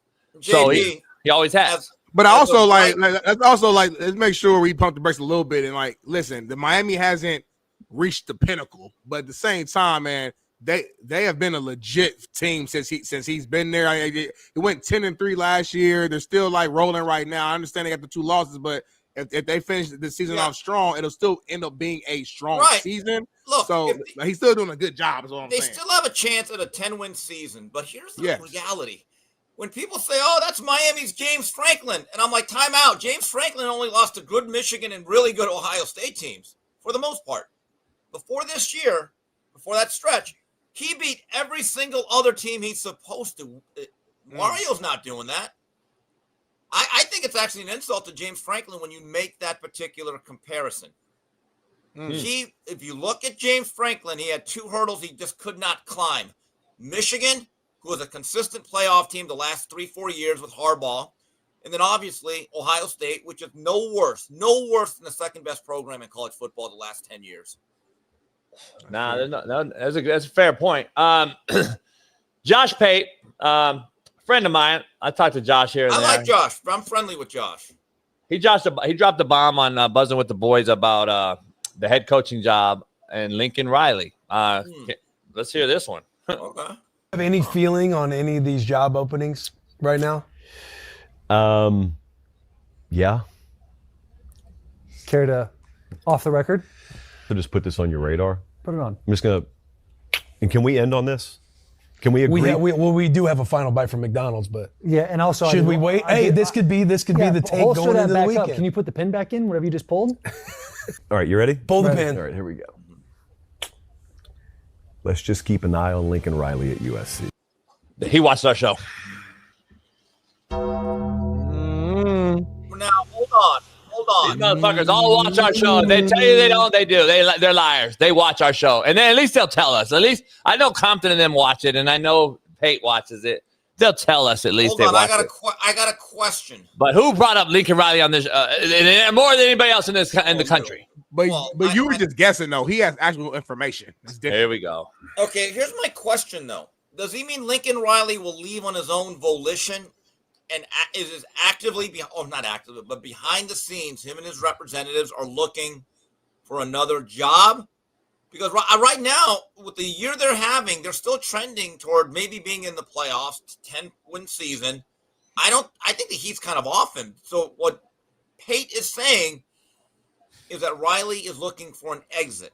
Is there more to the video, Bailey? Not That's it. Here's what I think, and I said it on this show. I don't be shocked if he's Texas's head coach if Sark goes to the NFL. Okay, that makes a wow. Oh wow. I'm the only one I've heard say that, Smitty. I'm the only one I've heard say that. So give me a Miss Smitty that fucking conspiracy bullshit. I'm the only one that said it. And I'm telling you right now, I got friends at SC that coach there, that coach with me, and I'm just telling you, he's from where? Texas. That area. He don't fit LA. He don't fit LA. I heard he's miserable. I could have told you that 4 years ago. Here's the other thing, though, Smith. If you go back to his end at Oklahoma and why a lot of Sooner fans just hate Lincoln Riley, even though he was very successful there, he checked out at the end. He did. And there was that one game they played against Oklahoma State, and people to this day say, like, did he even try to win? And I remember watching that game going, wow, that was kind of a strange one. You know what the problem is? Later, he left. You know what the problem is? There's a maturation process of coaching. And when you're an offensive guy, and an offensive, I guess, play caller, it's like JB, like Smitty, like what's it, undefeated? Pussy, and then what? New pussy. I want to go to a new place and have new toys and call new offense and go faster and go quick, get better and get bigger and stronger. I always was looking. I had a never enough. In JUCO, Smitty, I went to 4 JUCOs in 4 years here in Cali, right? As an OC when I was young, and I was fucking boom, boom, boom, boom, and that's what coaches did. That's what coaches would do at the time. And I was always I was eager to go recruit new guys on offense and start a new program on offense under that leadership or whoever the head coach was that I got hired by. Lincoln is the same guy. He's still that guy. He has not matured into being the head coach. And then when you go somewhere and take all the scrutiny that he takes because they're just not the team you thought they would be at blue bloods like Oklahoma and SC, then you compile that, Steve, with the fact that you've inherited what? 3 fucking Heisman Trophy candidate winners? You didn't build them. You inherited them. Let's keep it honest.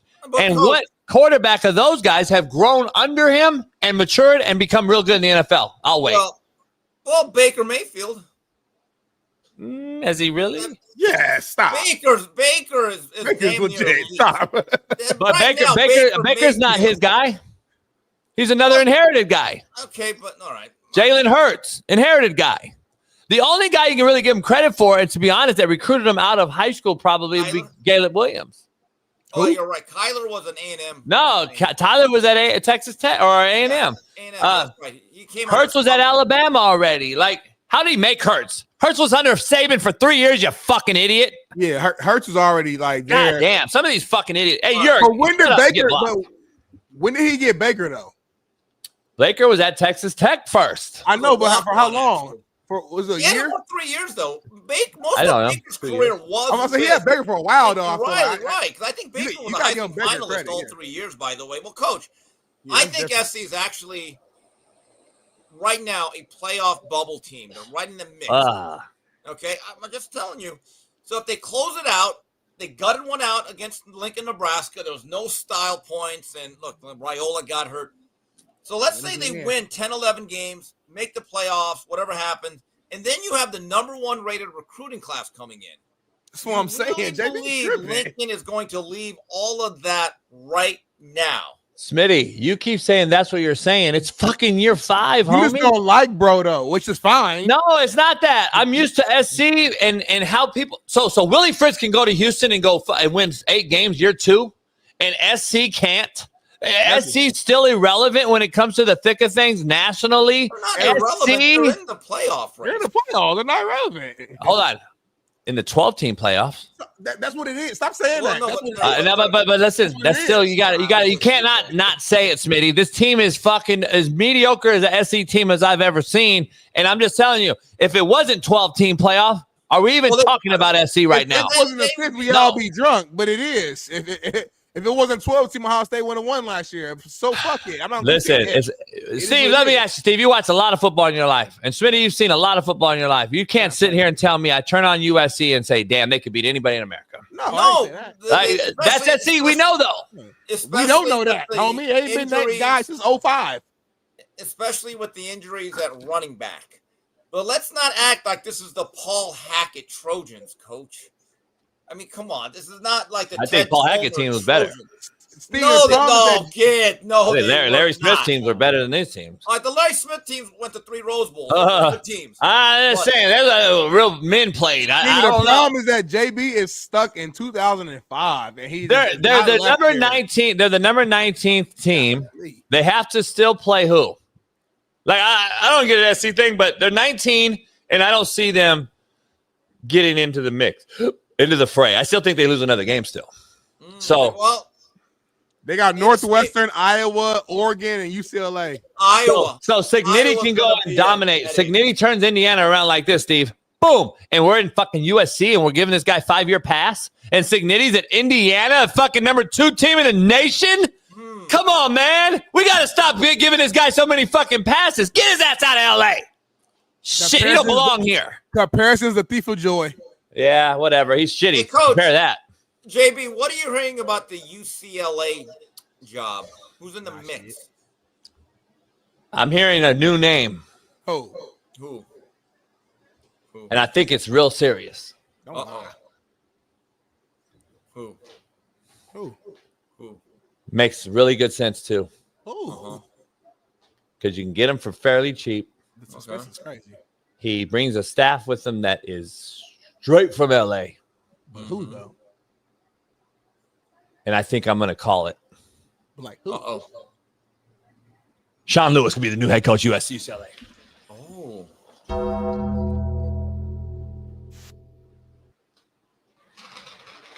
Yeah. Shaun Lewis going to be the new head coach UCLA. I'm calling it right now. I'm calling my shot. Hell of a job. He's doing a hell of a job at San Diego State. I'm just wondering. Hey, Steve, you bring Darian Hagan with you, a legendary Locke High School guy who can recruit LA. You have an LA staff already on that staff. You bring LA back. I remember when Shaun Lewis, this is about 3-4 years ago, was the head coach at Kent State, right? They went down to Georgia. Now, they lost that game, but I remember watching it going, man, that's a clever offensive system. Like, they kept that game close for about 3.5 quarters, and that's a hell of a job by that, whoever that coach is. Do you think Shaun Lewis has been vindicated by everything he's done at San Diego State and what's currently going on at Boulder, where a certain coach just demoted his offensive coordinator? Yeah, another. How many has he had? 4? And here's the thing. Gibby! Here's the issue. Here's the issue I have, Steve. Here's the thing that people don't want to talk about. You can get Shaun Lewis.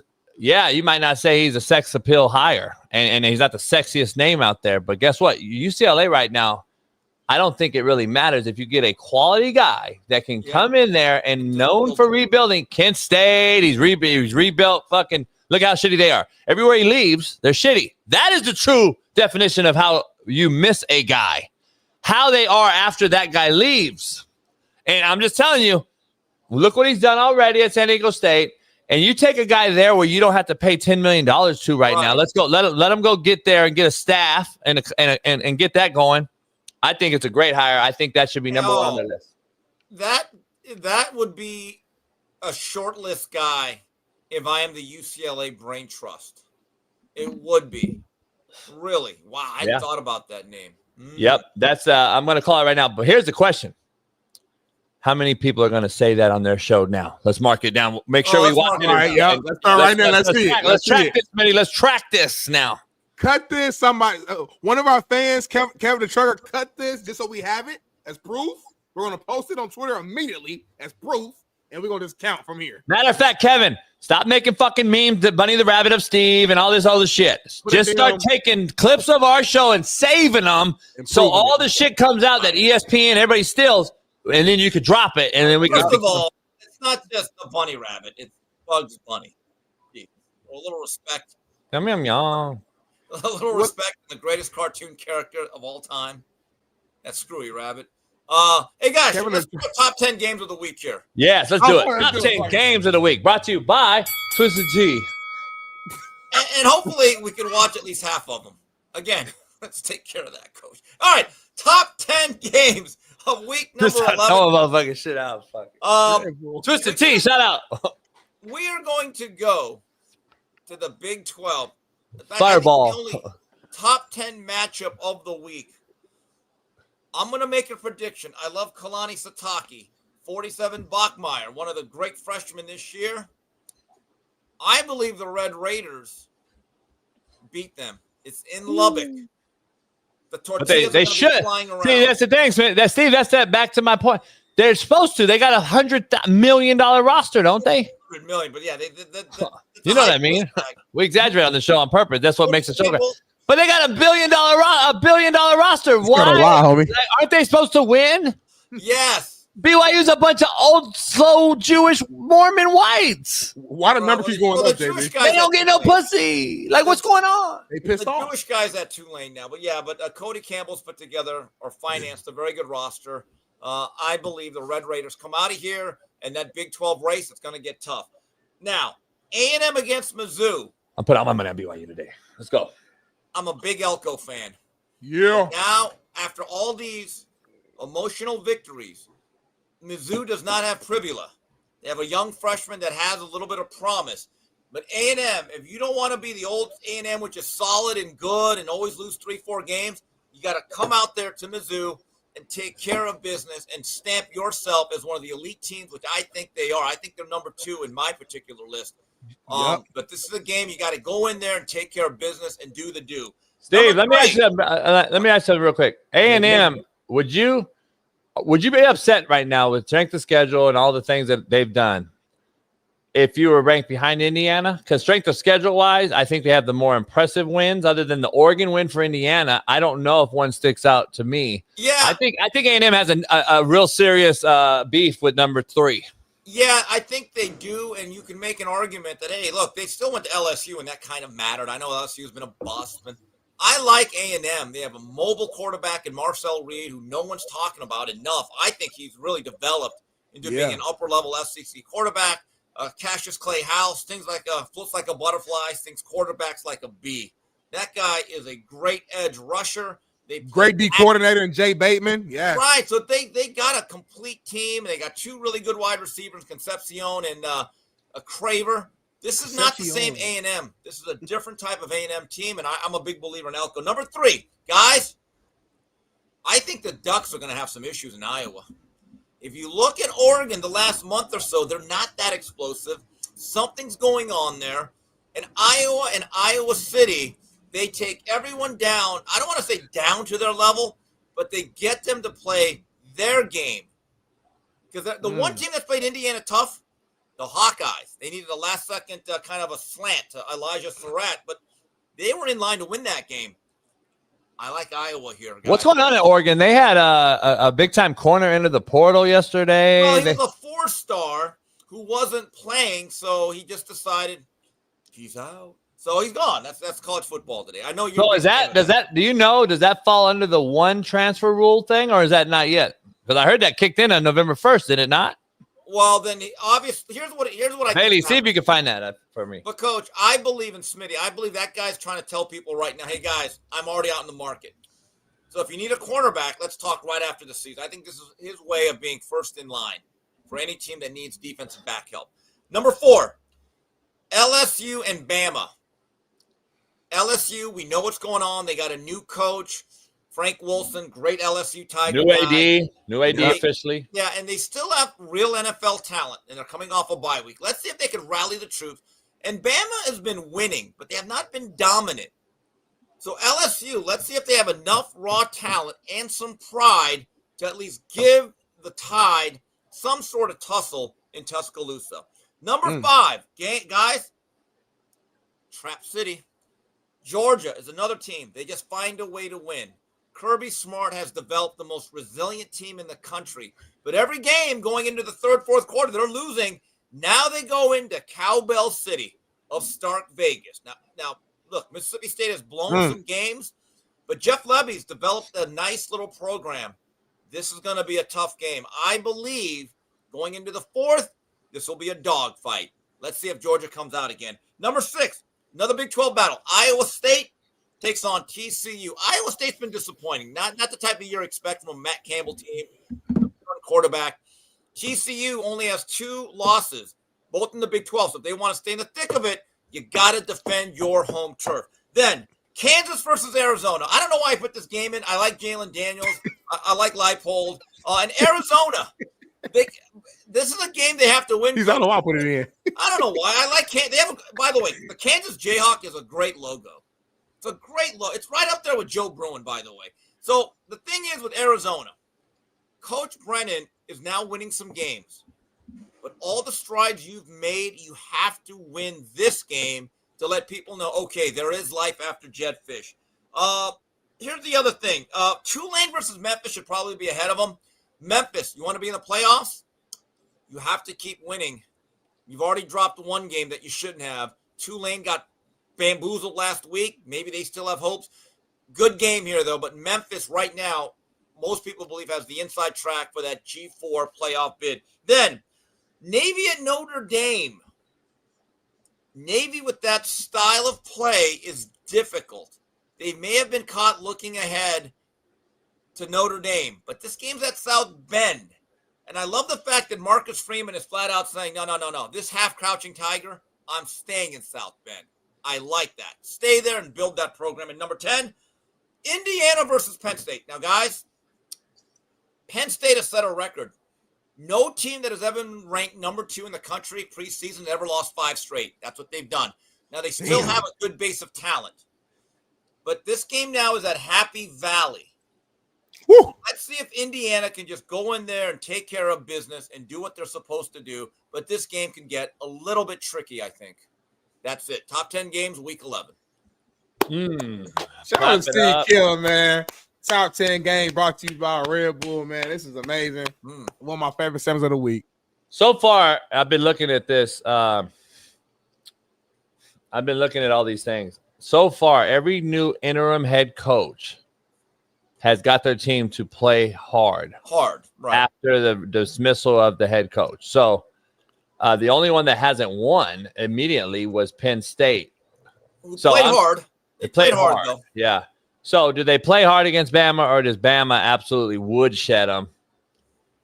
I don't know. I'm leaning towards Bama woodsheds them. Keep this in mind. Bama still does not run the ball well. Yep. And LSU has NFL defenders at all 3 levels. They do. There's a lot of talent on that team. There's Regardless. still a lot of talent. No doubt. And by the way, Coach, I don't believe there's a team that's more relieved not to have their regular head coach than LSU. Yeah. I think those guys have checked out on Brian Kelly. Oh, there's no doubt. No doubt. They're moving forward. Got a new president, got a new AD. We'll see what happens. Braden Fogle couldn't join us. His son is sick. He's under the weather. He might hop on tomorrow with us. Real quick before you leave, Bill O'Brien goes off on a question on the media once again, and then before we show that, I want to get your take on one more thing after Bill O'Brien video, real quick. Yes, let's watch this here. Coach, wondering, do you have a message for the fans? Obviously, losing to Notre Dame, Catholic school rival, 1-8 now in the season. BC. I've heard from a lot of fans. They're just really down. I'm really glad. You know, I'm glad you're down. I'm not down. Nobody's down. We're fighting. We're competing. You know, it's the second year of this program, Mike. You always come in here with these down questions. Like you show up like once a month or something like that. You come in here with these down questions. I'm not down. I don't know what year you graduated from BC, but this is a program that we're building. Okay. Nobody here's down. We're positive. We're going to show up and play our asses off against SMU. You can go out there in your dark, clouded world or whatever it is and do what you want to do. We're not down. The sun is up and we're fighting. That's my message to the fans. What's up, Trevor? How you doing? SMU leading the ACC. Okay. We gotta stop hiring NFL guys. I love Bill O'Brien. My But we gotta reaction? stop. We gotta stop. My reaction. Here's my reaction.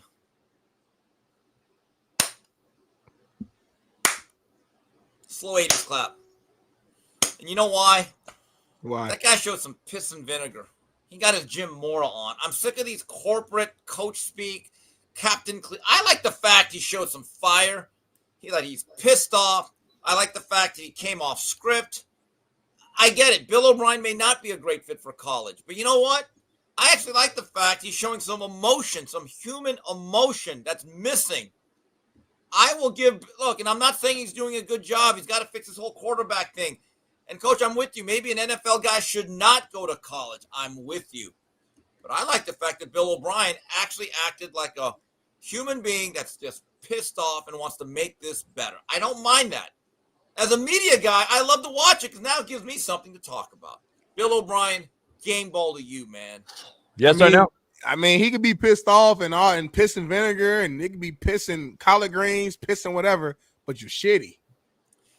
Okay. At the end of the day, like that's a small piece of it. Okay, now, Coach, because the players are shitty too. The players who you promised to them, you're changing the program around, they're shitty too. Here's the issue. Here's the issue I have. Damn, Gibby, you clowning.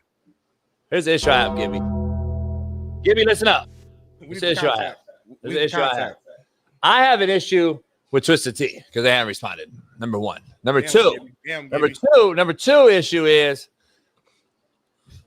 we can't give one guy pass and not the other. So, like, this is year 2 for a lot of these guys that were anointing Signetti and Willie Fritz and all of that, and he's shitty. Like, he's worse than all the team. Last year, they were okay. They were mediocre. The whole Yeah, like year 2, you're supposed to get better. Then year 3 is when you really change the program around. Quarterback quit on him at that Florida State now, but I'm with you.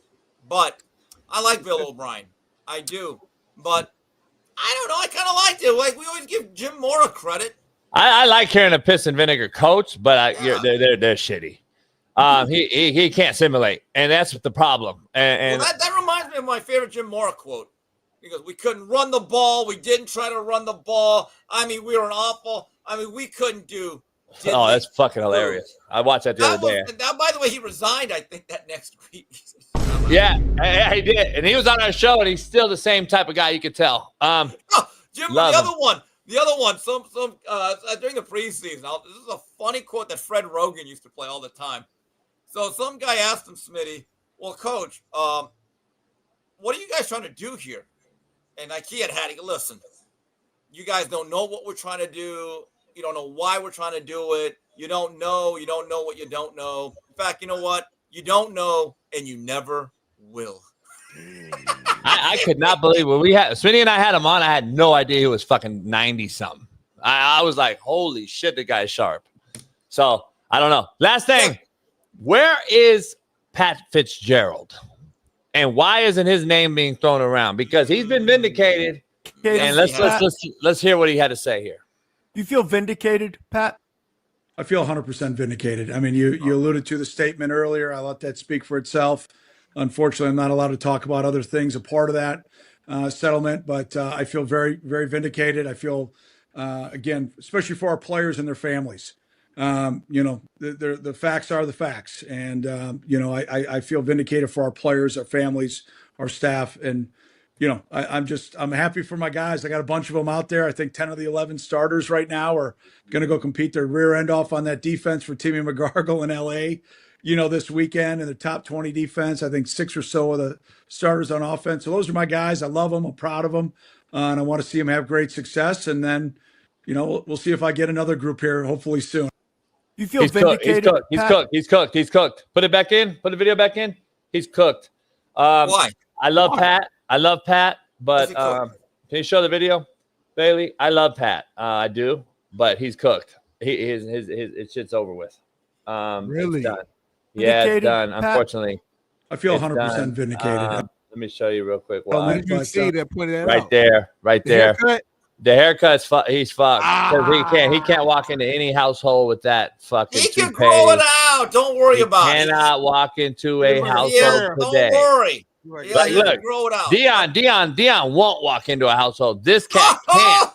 Like, that's the difference. This guy can't, Smitty. Like if he walks in my household, get the fuck out. Get out of here.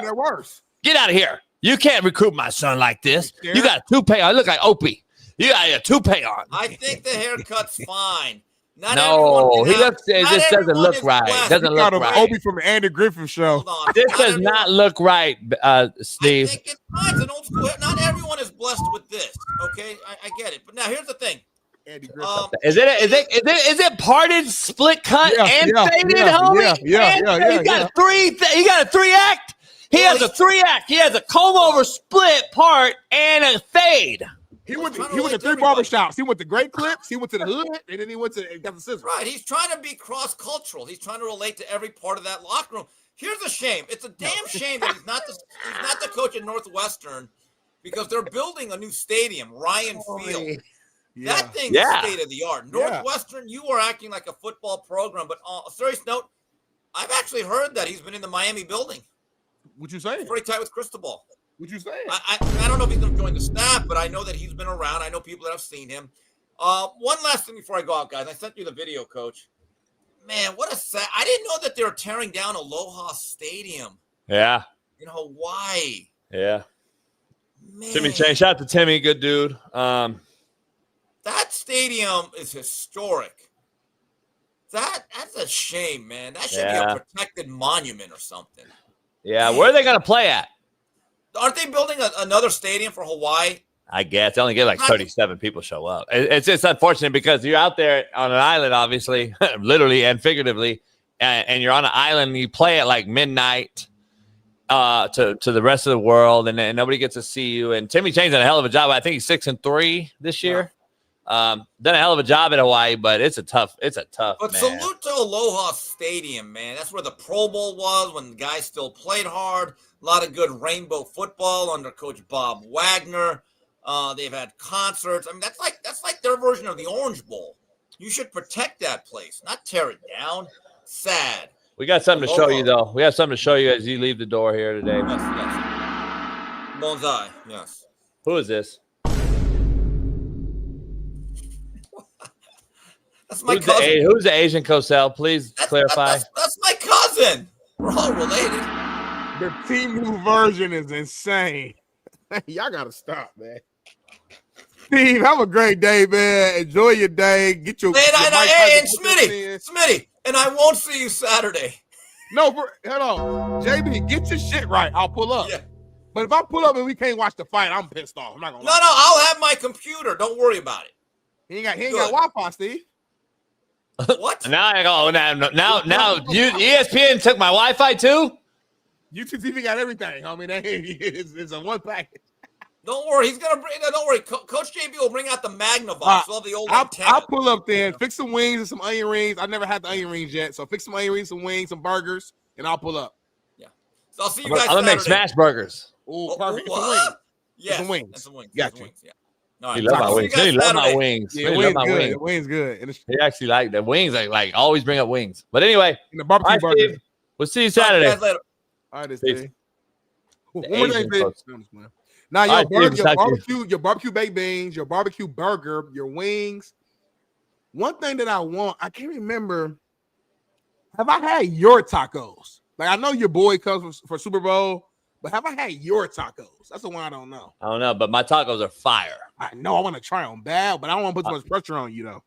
That's easy. That's easy. On the flat grill, quick grill, I can make that easy. That's what I want. I don't want you barbecuing. That's too much money. Just do like a real simple, like I said, just like sports bar food. Burgers, wings, street taco, just real simple damn shit. near, that's harder damn near to do. Okay, well, I gotta actually cook all that and sit on that and like smoke. I can smoke something and prep it and but the prep is a lot though. You get like big fucking pieces of like pig and you gotta slice, you got the gloves on. That's a lot. Don't do all that. Just burger, smash it, fucking let's move on. Yeah, I make taco. I might do some taco. I might do some tacos, wings. I don't know, burgers and tacos go together. I guess you can. Yeah, like me, I'm a platter guy. When I go to a sports bar, I get like a platter, a little bit of everything. That's kind of like. Is that soft? That's kind of gay, but no offense. Here's the thing. None taken. I could do smash burger sliders. See, when I hear slider, I can do slider taco. Slider sound kind of soft though. For some reason, burger taco don't go together to me. But a smaller version of it does. Slider taco go together. I'm a grown ass man though. Like a slider in my hand gonna look like a little boy, like a little kid, like a little. Like my sliders are fire on the Hawaiian bread. Hawaiian bread. That's the gang with that Kinders. Oh yeah, always Kinders. That's all we get now over here. I put my girl on Kinders. She love it. Yeah, you're welcome.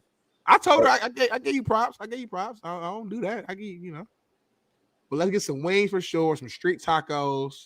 I'll do fries and onion ring. You know the best shit I had from you though, quiet as kept, was that breakfast burrito. You fixed that one. That motherfucker was so good with them eggs and the potatoes and shit. That shit was fire. It was fresh in house to go off the stove. I made that shit like about 15 minutes? Maybe, if that. Might have been 12. Really, the potatoes were the hardest. It takes a while to get them soft. Sauce on there, have some chopped onion. Ooh, I'm damn near I can start like a shop. Like I can start at like a trailer or what are the trucks? Little food truck, yeah. The food truck. It's your boy to give us one of them things. We'll wrap it. Yeah. Just like, do the show out there, do the show, do all that shit. Yeah. That might be the actual show. Yeah, if the government's back on and give me my snapback, I could get the food now at Costco. And then we'll do that show twice a week, make even more money. We'll be back, y'all, in a few minutes, man. We're going to go one more commercial break. Let JB go take some coffee, take a piss. I'm going to take a shit. And then we'll be back around 8:15 Pacific time to end the show out.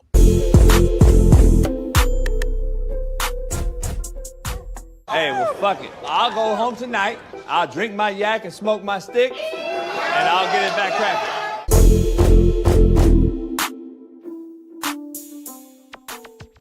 Are they not playing the true freshman at Colorado? Those quarterbacks and offense, maybe he's not that good, or maybe they don't want to throw him in the fire and ruin him. But that is one of the worst teams I've ever seen play football against Utah. Like, I think we're good, and but are we 44-0 good in 3 minutes to go in the second quarter? Like, that was crazy, especially with all the guys they got over there. Man, that hey, E-Dub, you guys had 421 yards at halftime on offense. It was everybody on defense. The cone kicking Warren Sapp, Shaun's boy, he should be fired. The DC should be fired. The whole staff should be fired. Like, I would have fired everybody at halftime. Here's the thing: I'm getting text messages right now that I had a good take. The good take I said. Here's the take. I want to say something about this. This is exactly the same guy that called me out on my first All-Pro Pro Bowl that didn't know who I was and never seen me play. So it just tells you. Hold on, what do you say? I got beef with them too. I got beef with them too. Let's have a beef with this mother. Hold on, what did he say to you, E-Dub? He said, and I That's my boy. He over there, man. Oh no, yeah. I just came off a second team All-Pro. I ended up getting a new contract, and he tweeted out $8 million per year for a guy I couldn't even pick out in the lineup. And then 5 years later, he had that run in at the Super Bowl, and I screenshotted that tweet and I said, "Who's in the lineup now?" Yeah, pull it up. So that's how you do it. Hey Bailey, pull up the tweet so we could relive that moment, because that just tells you. I know Shaun at Warren's probably your guy, but I've never even talked to the dude, and every time I see him, he's either running in with some legal stuff or doing some dumb stuff like that, kicking over. Hey, Shaun, how many guys do you know outside of this room that likes Warren Sapp? I haven't yet to meet one person. How many do you know? So let me explain something. First of all, we are talking about arguably the most. I don't. We don't care about that. We don't care about it. Doesn't matter. Doesn't matter. We're talking about the human. No.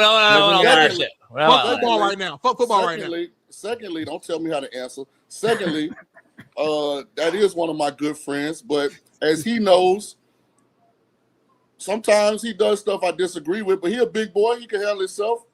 I don't got no problem with Warren. Me and Warren always been A1 day one. That's my partner. Of course, sometimes he's a teammate. I mean, it's different with you. This is how we operate. He can defend himself. I don't know why he's kicking the pylon, but he'll tell you if you ask him. I promise you. Yeah. But I got instead of kicking the pylon, he should be telling his hands to hat in the hands to get out blocks and stop the run and give up. Hey, first of all, let me say something big picture about their staff. They got too many guys. Yeah, you're right. Exactly. they got like three Marshall coaches, coaches. Like they got too many coaches. First of all, I don't know, because here's what I've seen in rooms with multiple coaches, and I know this is a new trend. It started with your position, Weddle, where they start having a safeties coach and a corners coach. But unless those guys are equally yoked as far as like what their priorities are, man, it's tough, dog. Thank you for the motivation the last 4 years. We really appreciate it. # who's in the lineup now? That was Twitter before I even was on it, I think. That's like the first Twitter. Yeah, Smitty wasn't even born yet. Hey, man, y'all will leave Sapp alone, man. Just let Sapp stay out there in Boulder and leave Warren alone, man. You don't want to get into Warren. I'm just saying. I'm telling you, his perception is so off as far as like his actual level of intelligence. Just let him stay over there. Leave him alone. Hey, well, Matt, let's give a tip our hat to Dion for going and picking it up after his assistant doing some dumb stuff. Yeah, and that's the problem. Like, why are you having my guy, who you've come out and said he's got health issues and all these other things, picking up fucking pylons after your ass? Hey, man, look. That's a shit bird, homie. That's a shit bird. Hey, out of all of Colorado's problems, that is so far down. No, that's actually not, though. See, I don't know. That's the problem, Ty. Come on, his players. No, the game hadn't even started yet, y'all. Exactly. That's the point. You're setting the tone. The problem is when the game starts, that Louis luggage all of a sudden look counterfeit. JB, what did Ed Reed say? We remember he was trying to get that job. Smitty. Clean the locker room up. Fuck all that, Smitty. Fuck all that, Smitty. You know what we just realized? What? Shaun King's an enabler. Oh, you lying. He's an enabler. He's enabling this shit behavior. No. He likes it. No. Here's what Shaun King does. He's an aggregate of all the information. So when his database puts out an opinion, it's based on all the information. I remember the first fucking team meeting they had in Colorado, where Dion walked in there and told all them kids who had sweat, bled, and given all of everything they had for Colorado that they wasn't good enough. That he was bringing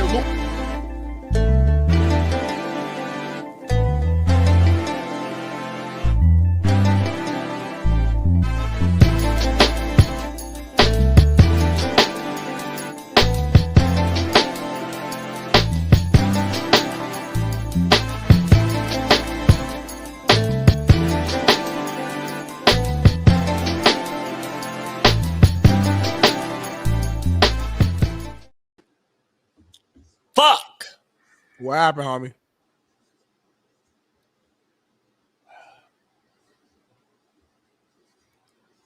Unfortunately, I have bad news. Is it like real bad news? For the Mexicans. Here you go. I just found out and realized after 49 years on this earth why, respectfully, you guys' body types are the worst of any race.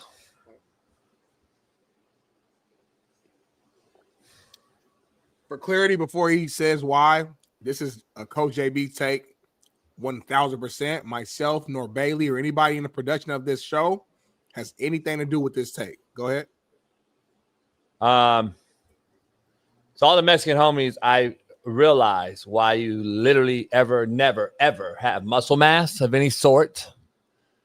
Your obesity levels are at a off the chart. Your BMIs are usually in the 60s. Body mass index. I found out why. Why?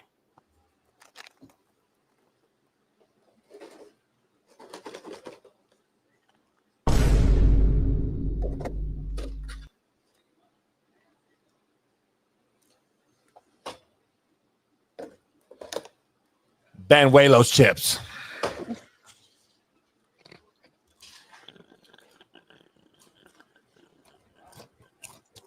Smitty, have you ever had one of these Banuelos chips? I've never heard of them, homie. Are they good, homie? Are they that good? Homie. Fucking remind me of Disneyland, homie. Churros.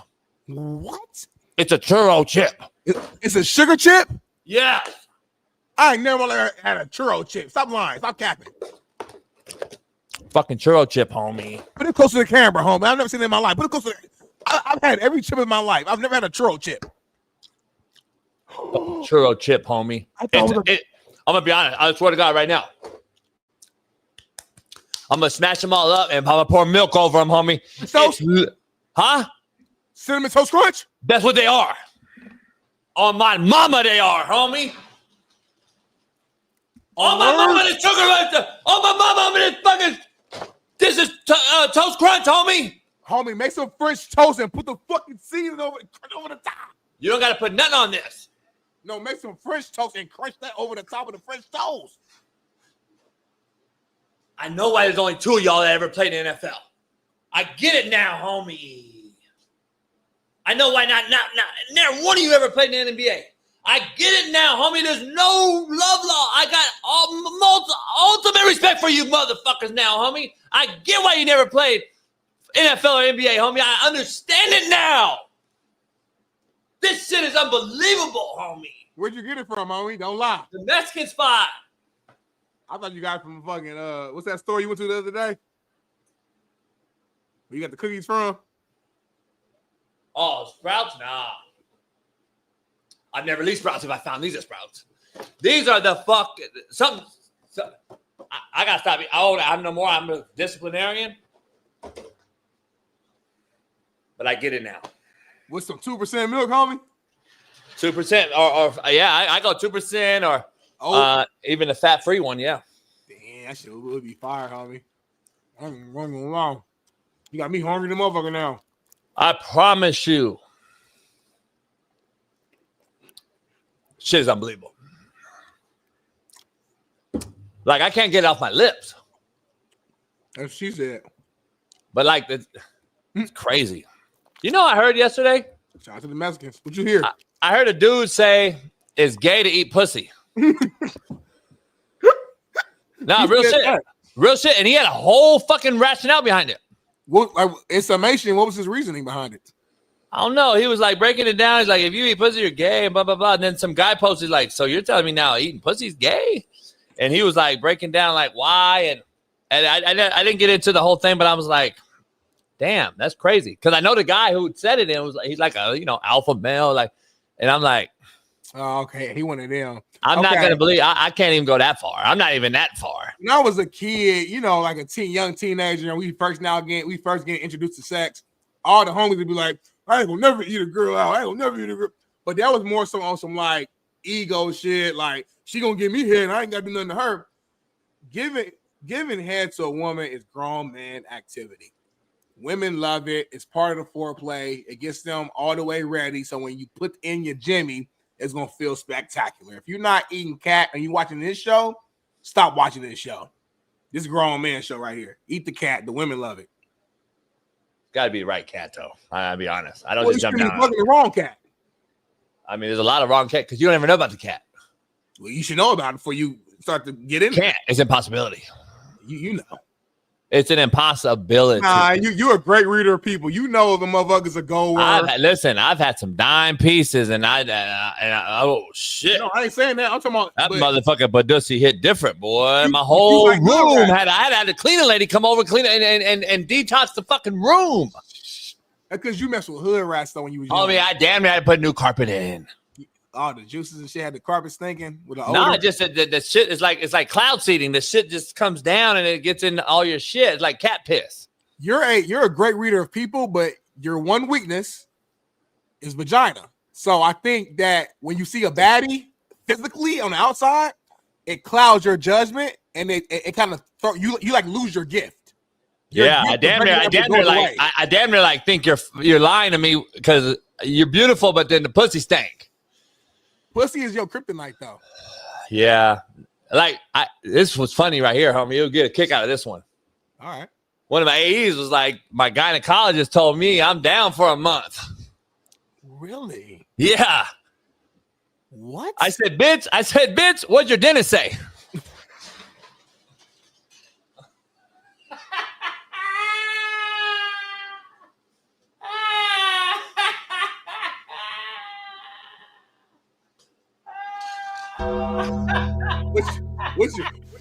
What's your hand doctor say? What's your bitch, I don't want to hear that shit. What ain't no rectum bitch say?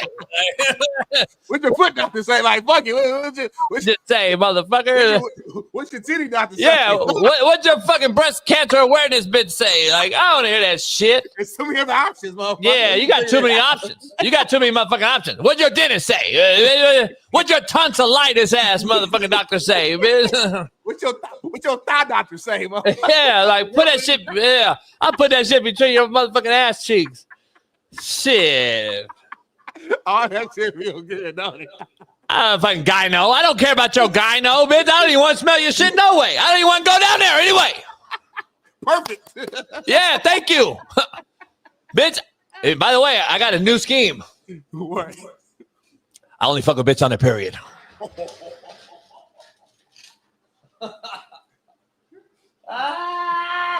That's real shit on me. I only fuck with you on your period now. If you're not on your period, don't come over. You a nasty motherfucker. If you're not on your period, don't come over.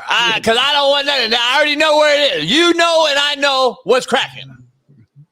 Don't say, ooh, Lucy. No, you're not Lucy, macro. You understand what you're not saying. Macro, Lucy. You're not macro in this. He's saying that if you're on your period, then you automatically know we're not having sex, which means you only can use your mouth. That's all he's saying. It's all dentist. He didn't get that. Lucy, more macro, I thought. Yeah. Fuck. Disappointment. She ain't had no breakfast this morning.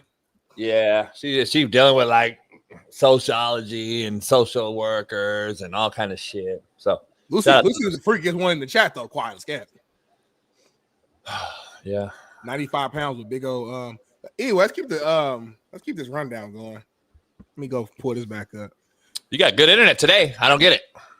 I'm using my Wi-Fi. It's crazy how shit this be. It's day to day with me, homie. We ain't got no more topics left. I guess we do. Oh yeah, let's talk about my Colts, homie. New owner, Carly Ursay Gordon, was talking to Shane Steichen while watching the team practice yesterday, and check out this video right here. You see it?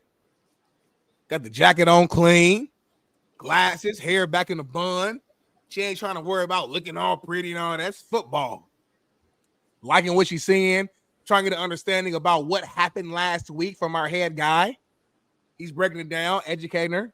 I love an owner who just she's admitting that she doesn't know what she don't know, and she has a strong curiosity to understand and learn as much about the team that she owns as possible. And I don't care if you're a man, woman, them, they, there. You got to respect. You all right? You got to respect. You good? You got to respect somebody that's like tripping on the gay sweater. You know what? The LGBTQ sweater. But that's like a Gucci sweater. That's motherfucker. That's clean, motherfucker. But why is she not just wearing a Colts hoodie if she wants to be a Colt so bad? I mean, she wears Colt stuff all the time. This Colt. I've never seen her in Colts gear ever. November in Indianapolis, She just threw some shit on she had in the closet and ran outside. Don't over evaluate. I would say go make me a sandwich and let me coach. Get the fuck away from me. I'm on the football field. This is what you hired me for. Your daddy did. Tell the owner to make you a sandwich. This is what your daddy hired me for. Your Now, boss. can you respectfully? Can you please go away? I got business to handle out here. Like to me, it's like the edgy. Like you're the fucking like. Because I've been in these scenarios, Smitty. You're like the fucking that one motherfucker that always comes out. You got to keep an eye on. Like the trainer, for instance. I had a couple of trainers I never trusted because they would always fucking like rat on me. The HR lady would come out and sit on top of the hill and kind of look down and make sure I'm not cussing the motherfucker out too hard. HR department or something. It's like that weird, like, get the fuck away. Like, this is what I do. If I don't win, fire me. If I do win, leave me the fuck alone. We're the best team in the NFL, according to Darnell Smith on the Coach AB show. Why you cussing like that? Leave me the fuck alone. We got one of the biggest shows. Darnell Smith on the Coach AB show said, you were the best team in the NFL. So why you fucking bothering me, lady? Go make me a sandwich. She's the owner. You make her a sandwich, homie. She's the boss. Homie. She's the boss. She running this Fire shit. me. Fire me. Out and fire your ass. Fire me. If you keep bothering me, fire me. Oh my word! You keep firing me. Fire me. The timer stops. Yes. I don't know. Make me a You got a problem with her, man. The whole team love her. I've seen interviews and everything, and it's genuine. It's not like somebody being fake. It's genuine love. Like she's not out here just She's out here just being curious and talking to her team and getting her. She wants to know. You think she like? Let's have a debate conversation. You don't respect her because her daddy passed the team down. I don't. Well, no, it's not that. It's not that. It's you're just supposed to do that. I don't understand what you're supposed to do. Just so we're clear, that's weird. Winning makes this a lot easier transition. Number one, so it's a great time to be winning in Indianapolis. Number one, so the girl talk isn't as big because they're winning. Number one, let's just be real. Number two, the as soon as they don't win and keep winning, then this will become more prevalent. It'll be more. No. Here's what let me give you a macro take real quick. It's a shitty take. This is the issue. What are we discussing? Because when we start to lose, the macro side of this is you're taking away from me coaching by having to interview you every day as if I'm a fucking HR director and you're at my practice every day and I'm having to explain to you and then re-explain to you more and more and more and more shit just because you want to know what the fuck's going on in the headphone. You don't know what they're talking about right now, homie. Check. Write the fucking check to me and get the fuck away. You don't tell me what to do, homie. You're deterring our advancement and our success because I got to fucking sit here and fucking break down to you. So let's break it down, Smitty, real quick. Since you want to keep bringing this broad up. You brought it up, man. Don't call her Brock. So do you think she's literally talking to Shane right now and saying, hey, Shane, when we get a 4-eye and that 4-eye spikes, are you going to solo reach his ass with the guard or are you going to deuce him up to that linebacker and then we'll wrap the guard and we'll just run power to the 4-eye? Or are we gonna log him and then we'll run power read to the 4-eye since that outside backer that's walked up is now playing that outside backer and he's gonna drop off into coverage? Are we gonna read the 4-eye or are we gonna double team that motherfucker? Because he's a problem, huh, Shane? And then Shane now has to say, damn, okay, girl. So what we're going to do is we're probably going to double team the 4-eye because he's in such a hard spot there, for our tackle and our guard here. So we're going to have to double team the 4-eye. And then she asked that question. And then she's going to go to, so Smitty, real quick, are you hi-hatting and then influencing the 3-tech and getting back to the backside backer on power read? Not what she's doing. Courtney, what's her name? Yeah. What's her name again? Carly Ursay Gordon. Carly. Listen, that's a great question, Carly. And I wish I had a time to talk to you, but hey, yeah, we're gonna hi-hat influence a 3 up the field so we can just pass him by, whop, and then we can just fucking get that guard through and open a cavity for the guard to get through to that Mike backer that's gonna be spilling over the top here. And then she's like, hey, Shane, in the ride phase of RPO and the mesh, are you crow hopping the mesh and getting that back foot out of the way so the back doesn't hit the QB so we can clear the mesh and we can get a clear RPO read? She's not diving into the nuances of all those details. You trying to be an asshole. She's not diving into all the I'm nuances. not being an asshole. I'm asking real questions. You want to ask me all these questions, homie? 10,000 square foot view questions about maybe personnel changes, things like that. There might have been a couple plays last week that happened where they got scored on. She might be asking just in general questions. What happened here? More broad questions. And then some of this is just that a good relationship between head coach and owner. They're probably just at the beginning of practice. They might be in stretch lines, and she just having a normal conversation with, "Hey, Shaun, how you doing, man? How we looking this week? Anybody heard?" Here's what I would. This what I hope she would do. Team in the league right now, and that's all she's not doing. She ain't look at her. She ain't bothering nobody. This what I wish. This what I hope she should do. This is what she should be doing. To be honest, and this is fair. Do nothing. She the owner. She do what she in fairness, this is what I wish as from my owner would do. I would say that. Go back to that first video. She be clean, though, boy. The discussion right here at that first clip that we saw with her and Shane when she was wearing that LGBTQ hoodie. It's a Gucci hoodie. Everybody right here, I would hope, since she's holding the clipboard, I would say, listen, is that a cutting board? You cut me a sandwich? Number one. Number two, hey, listen, lady, or hey, coach, would be a great conversation, seriously, from your owner. Hey, Shane, what do you think, man? Do you think Sauce, they duped us? You really want to give 2 firsts up for Sauce Gardner in year 3 as a first rounder? He was a big time corner. I haven't noticed any corners really getting moved around like that. Do you think we got duped for 2 first rounders? That would be a great owner conversation because that I know she's involved in the real shit that I need to make. You don't know what she's talking about, so that's why you should be. Well, that's why I'm bringing up all topics. But that's why you should. Hey, you don't know. All you see is the woman on the sideline talking, and you're mad. Yeah, that's why you should make me a sandwich. You know what she's saying. You see a woman and you belittle them, and you want them in the kitchen make you a sandwich. That's all you want. Own it, homie. Make me a sandwich. Take it, own the shit. I do own every day. You see, I own every day. You see women, you see sandwich makers. You see women, you see nail salon. You see women, you see hair doers. You see women, you see caretakers of a baby. That's all you see. You don't see women and see business women and women in power and making money, even though it's 2025, probably 2026 in fucking 2 months. You don't see that. It's hard for you because the era you grew up in, you saw them, you about to turn 50 in a few months, and it's a midlife crisis and it's fucking with you. And when you were growing up, this wasn't a thing. But you understand, your brain has to shift. It's not fucking 1976 no more when you were 18. It's 2025 now, Jason. You got to learn how to adapt. It's not 1976 when you were 18 years old, homie. It's 2025. It's a difference. Adapt or die. Shout out to Carly Ursay Gordon. I hope to meet you one day, interview you one day. Thank you for everything and not just you, it's your sisters too. They're just more behind the scenes. All y'all, what y'all doing as a collective. Shout out to Shane Steichen as a head coach and the players for being the best team in the NFL. And we're back to being a prominent organization. That's it. Is that said? Nothing else to talk about. Prominent what?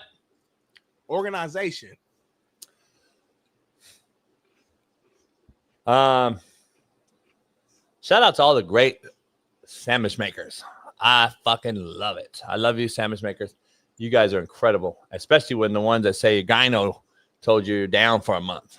Like you could have kept that for yourself. I don't need to know nothing about the gyno. Actually, never. Like I could actually live fine thinking you're on your period for the rest of your life. Like, I hope you're on your period for the rest of your life. I don't want a man who's only going to judge me based on my size. You just called him short. We don't want a woman that's only going to base us based off our height. The same way he doesn't qualify for you, with your figure, a lot of guys you won't qualify for. Give me a second. That's okay. Do you want a hug? Okay, you guys are all just like really misogynistic. How do you define misogyny?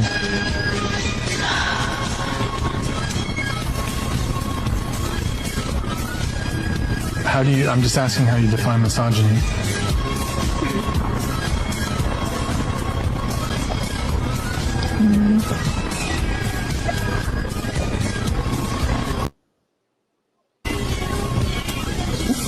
Can I go? The most attractive men you would ever see, I would turn them down immediately over like some like mid white boy. You've just categorization. So you said there's beautiful men and there's mid men. Why are you able to make an objective determination about someone's physical appearance, but you can't do that to yourself? I will always consider myself a 10. I do what I want with the way I look. But how can, if it's... Bro, you can knock down these specifics. You want me to say I'm like a 9? I don't care what you say. I really don't care what you think about how I look. That's fine. Are you alright? Well, it's kind of like stressful. You're putting me on a podcast to debate how I look, and I've already said. I hate stuff like that because these podcasts purposely go out here and get certain women that they know. They go out here and they get certain women that they know. They know the type of women they get on the show. I'm gonna say it like that. Keep it respectful.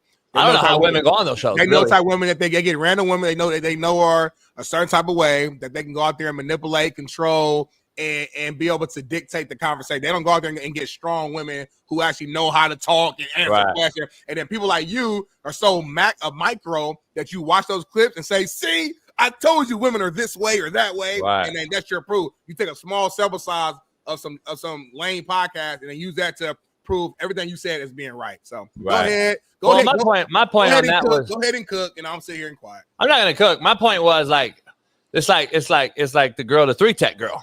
Like, you got emotional when I asked you the question on what the 3-tech was. Clearly, that's what a woman is, emotional. She didn't get emotional. My point was, Sabrina was the same way from beginning to you end. can't even tell me what a misogynistic is yet. You're gonna tell me what a 4-eye is, lady? Stop. There's no correlation. I'm gonna be real with you, JB. There's a lot of correlation. You're just too micro to understand, homie. You're too micro to understand. Women are emotional creatures by nature. It's a fact. They're the hunted. We are the hunters. It's a fact. Yeah, stop, we're both emotional though. Women are more emotional. Women are more emotional, but you're extremely emotional as a man. Let the women know. Let the great women out here know. So easily, Jason. Let the great women out here know that they are great for what they are great at. I can piss you off in 5 minutes, and I know exactly what to do and what to say to piss you off. That's what I just say. Some bullshit. And turn your speaker down to echo. Your speaker's always too loud. It's always the issue for this show. Is that loud ass speaker? Bailey tells you time after time after time again. Don't sigh. Turn your speaker down. You're ruining the show. Everybody can hear the fucking echo. Turn it down.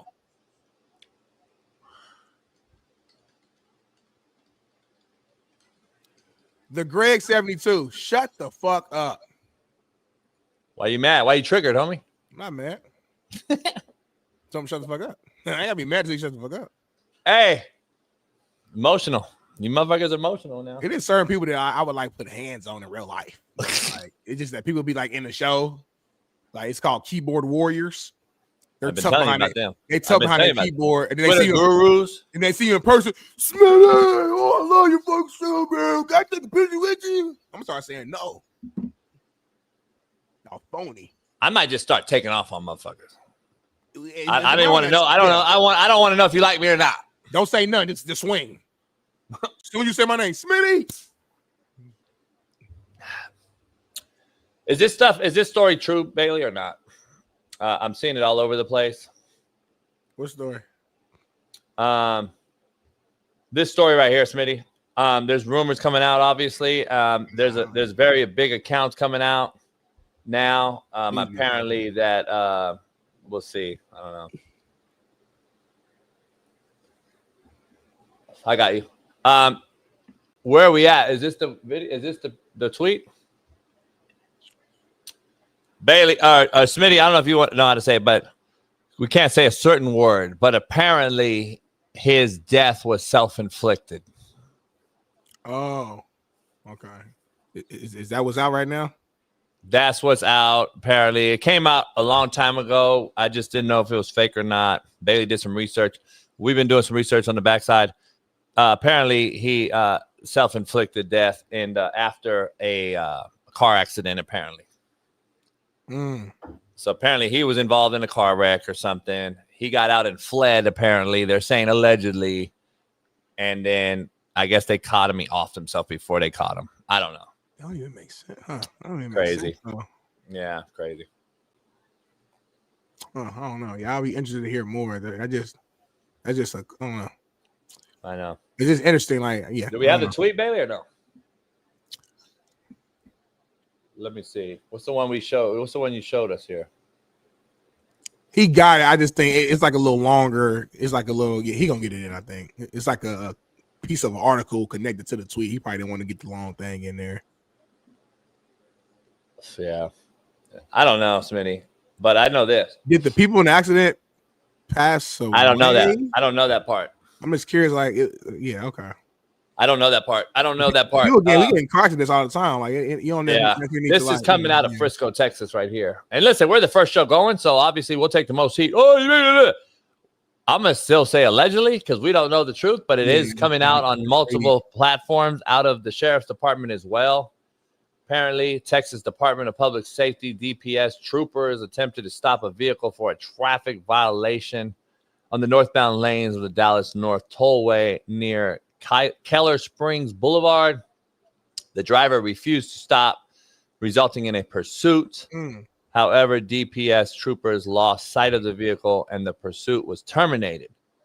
The vehicle was later. How you lose like I've never seen a guy outrun LA high-speed chase in LA. Well, because y'all put it on TV. Everybody don't do that. Plus, in Texas, you got forests and shit. But anyway, the vehicle was later located abandoned and it had been involved in a crash on the southbound lane of Dallas Parkway near Warren Parkway.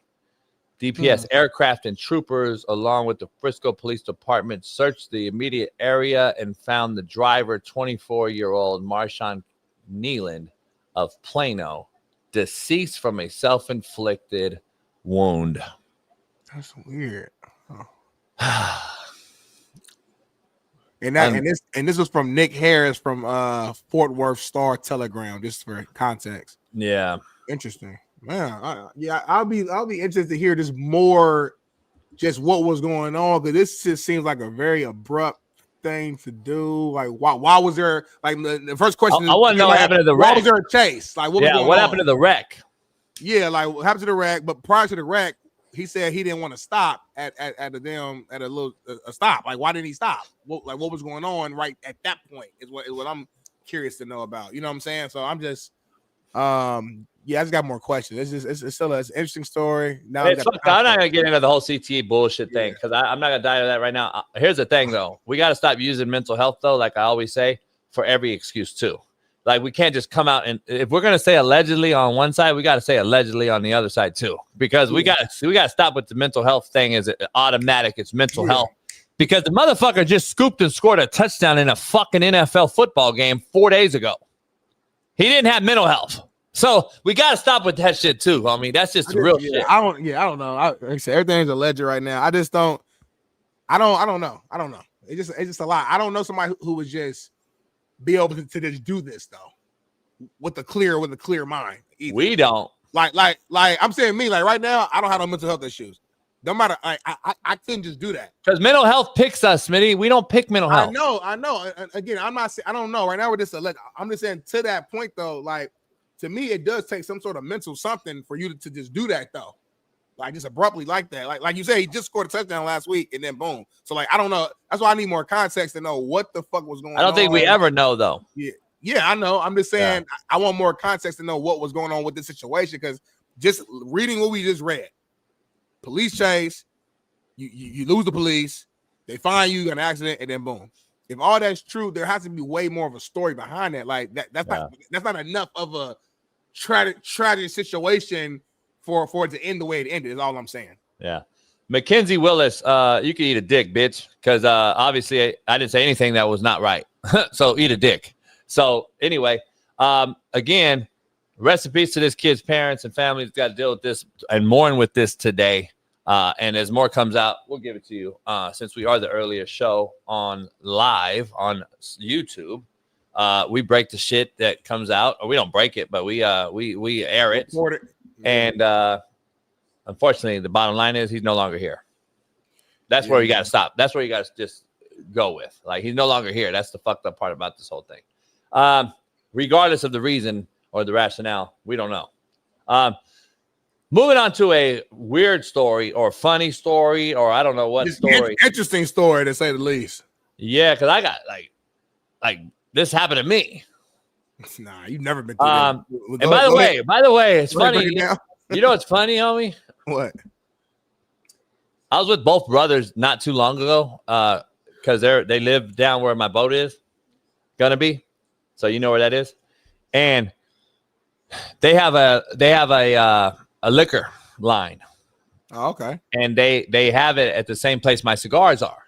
Oh. So we're down there and they're doing a taste testing event. And I've known them since they were younger, growing up and playing high school ball here and then going to USC and having a great career, NFL careers and stuff like that. They're both beasts. But it's funny that this comes out though, man. But take a look at the story, Smitty. Read this for the audio listeners. I wish you could read it, but Sports Illustrated model Haley Khalil revealed that she divorced NFL great Matt Khalil in part due to his penis size. So what?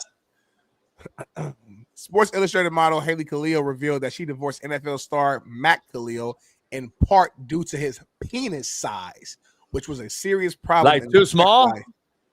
She said Matt belongs to the 0.01% of the population regarding this issue and said that it's like, and I quote, 2 stacked Coca-Cola cans, end quote. Wait. So wait up, go back. So what's going on? So Sports Illustrated model Haley Khalil revealed that she divorced NFL great Matt Khalil in part to his penis size, which was a serious problem in their sex life. So not on the small side. She said that Matt belongs to the 0.01% of the population. How does she know the population though? And like 2 stacked Coca-Cola cans is what she compared it to. You know what this proves? What?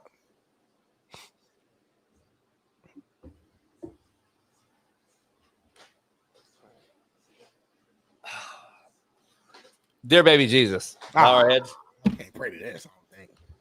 Lord, I come to you today as a humbled man.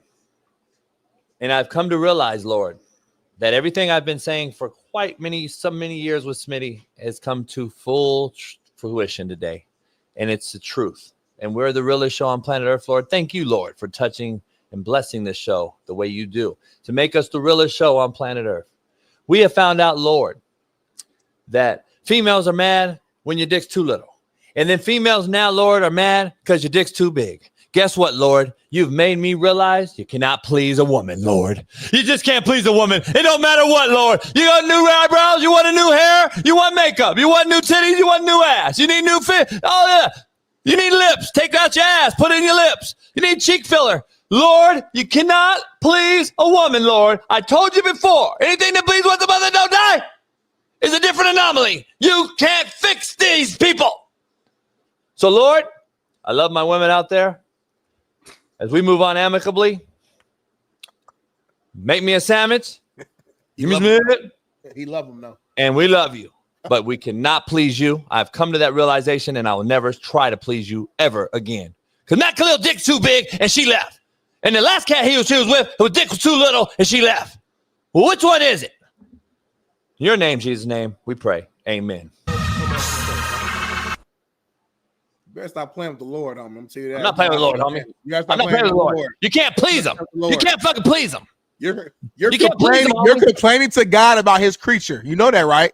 You can't please him. He loves women the same way he loves men. So when you go to God, you complain about does he? Stop, homie. Stop it. Hold on, homie. Who ate that? Who ate that? Who ate the fruit? They both did.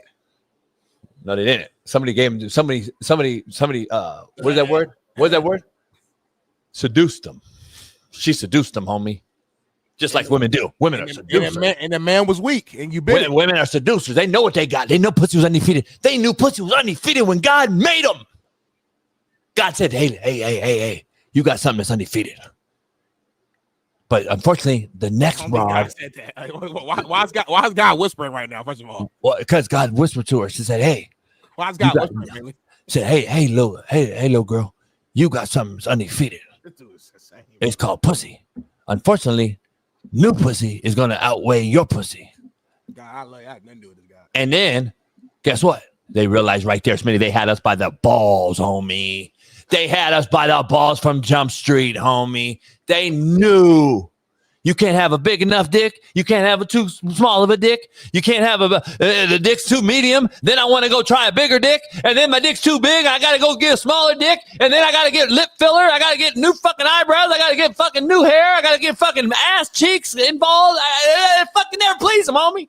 And then I got to go work 9 to 5, and then you work too much, and then I come home, I got fired, and I say, hey girl, I'm here with you every day. You can't get a job, motherfucker. You broke, motherfucker. And then I'm like, whoa. You told me work 9 to 5. I work too much. And then oh shit, I came home and I'm now at home too much. Which one is it, motherfucker?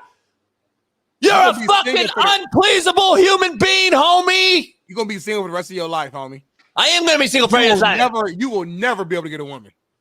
I don't want a woman like that. I want a woman that is fuck on, but I don't want a real long-term woman. People like you, when they can't do something, they say, I don't want that thing. I've met your type before. I've met your type before. I don't want to be a millionaire. Motherfucker, you don't know how to do it. I don't want to get a good wife and a girl. You don't know how to be successful in that. Do they have a kid? I don't know. I don't believe. And you say that's your homie? How you don't know? I don't know if they have a kid. Before that, though, here's my thing. Did they wait till they got together before they had sex? Was she not sleeping with him before? Wait, are you making my point or not? Can you just admit it for once? This is a singular point. I'm not talking homie, are you admitting finally and said, damn, JB? This situation, homie. They didn't get married, Smitty, and she jumped down the dick. I'm talking about this situation. So it was like if you was already sleeping with him before y'all got married, you knew what it was, and you decided to marry him. So like maybe she loved him so much that she was willing to sacrifice and try to like fight through it, and over time she just couldn't do it. Oh, time out. Go ahead. Loved him so much and fought through what? The pain. That shit hurt her.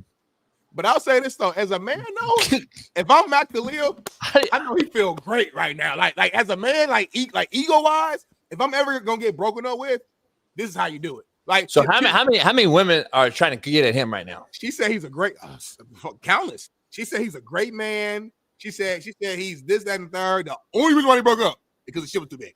So like, there's nothing negative about him as a human. So as a man, you walking around like you heard what she said. Like she has no reason to lie. She has no reason to lie. So you're kind of saying my prayer is true. You basically said you can't please. I heard that he's married. He's married to a new girl though. Already? Yeah. So she loves it. The new girl loves it. I want to know if she got a kid. Is all I want. What's your name, Chris? Because I looked it up. Let me see real quick. I want to know about this girl because she gives me white mom vibes. I'm just throwing it out there. Can't please a white mom. You cannot please a white mom. Trust me, I got a white mom. You can't please a white mom, homie. It's something we do as linemen, though. He's an old lineman. I'm a D lineman. You know, that's how we get down, man. So, like, you know, shout out to Matt Khalil. I think he has a new wife. He's happy. Shout out to his ex-wife, who's, you know, she's still, you know, being respectful with everything. His new shorty is a model, though. Her name is Kehlani Asmus. Find a picture and pull it up, but damn, she did her straight. You know, what's damn near straight mean? I mean, not your type because if he got major pipe like that though, he got to get him a thick, like he got to get him some meat. She not though. See, that's the thing. But they had a baby together though. Oh, they got a baby with this new one, yeah. Kehlani.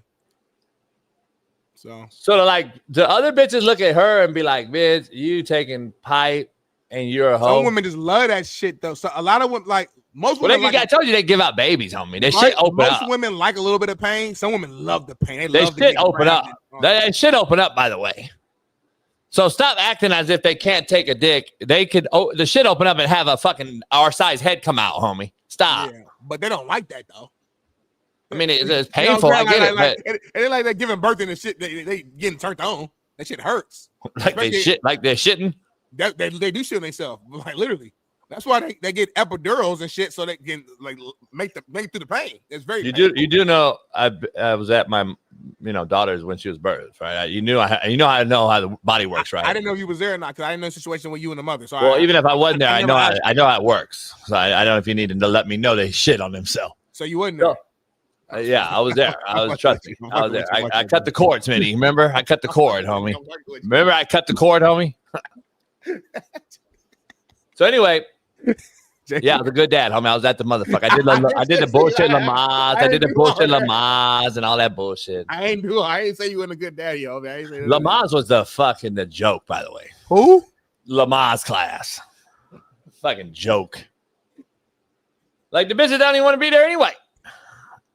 And damn near I was there like hollering at other bitches.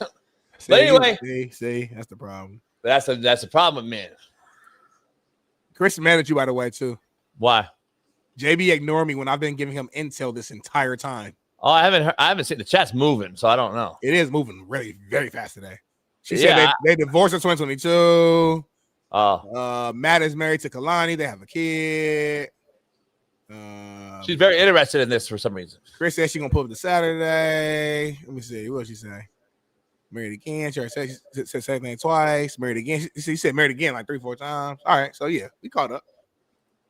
Shout out to Chris. All that shit's coming out too, by the way. Now, don't forget we got some shit to do though. We got to pay these bills, homie. Let's get to it. Hey Bailey, that's true. Now it's coming from the actual sheriff's department, so it's out there. Smitty, it's been released. Let's pay these bills. Have you seen Lauren's tweet? Let's pay these bills. Nah, I ain't seen Lauren's tweet. Huh? You haven't seen Lauren's tweet? I haven't. We've been doing the show live. I haven't had a chance. Let me see. She tweeted out like something weird. You know, it's gonna be a good day when the morning kicks off with these two, Darnell first and JB. The way they are both looking at me is usually how these segments go.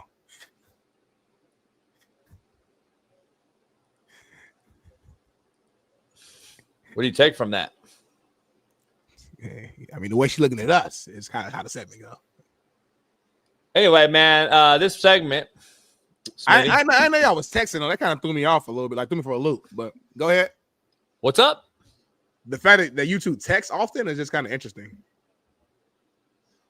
This segment is brought to you by Underdog Fantasy. So make sure you go download Underdog, the app, today.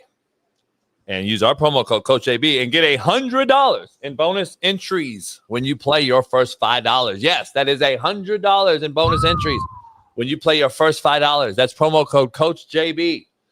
Underdog. Make picks, win money. Must be 18, 19 in Alabama, Nebraska, 19 in Colorado. The prime sexuals. In some games, 21 in Arizona, Massachusetts, and Virginia, where the Hamas reside. Present in a state where Underdog Fantasy operates. Terms apply. See assets.underdogfantasy.com/web/play and get terms _DFS_.html for details. Offer not valid in Maryland, Michigan, New Jersey, New York, Mandami, Ohio, and Pennsylvania. Concerned with your play? Be quiet. Call 1-800-GAMBLER like Shaun King, or visit, if you're Shaun King, Little King, www.ncpgambling.org. In New York, where Mandami is, call the 24/7 Hope line. You need more than hope in New York for 1-877-8-HOPE-NY or text HOPE-NY at 467-369. Mandami. Let's dive into this, man. What we got, man? Let's make some money tonight, homie. Who plays tonight? Smitty, read the payout.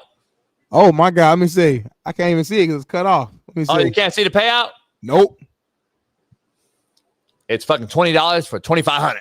Woo!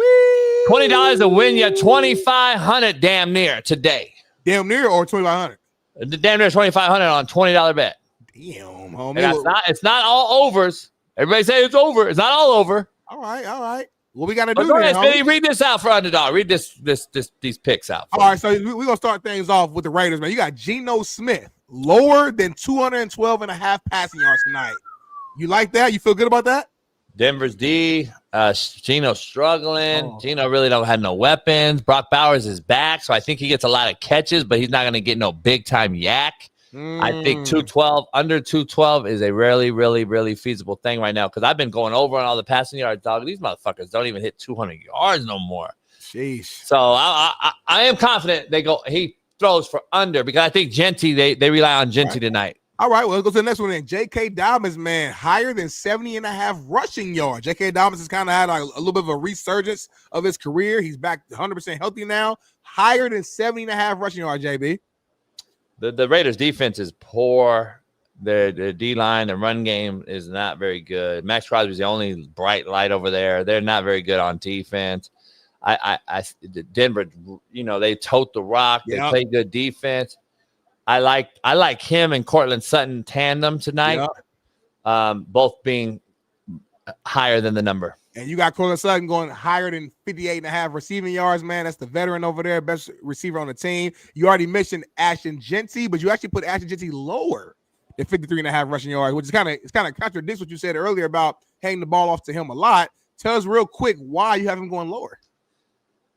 I don't like how you question me, but here's why. Never mind. It's all right. Keep going. No.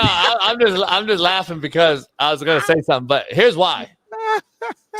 They're going to try to run the football with him early and often, and he's going to get 2 yards, 3 yards, 2 yards, 3 yards, and they're going to try to run play action after that, and they're going to try to hit Trey Tucker, I believe his name is. They're going to try to hit him. That's why I like him with the receiving yards, 43.5.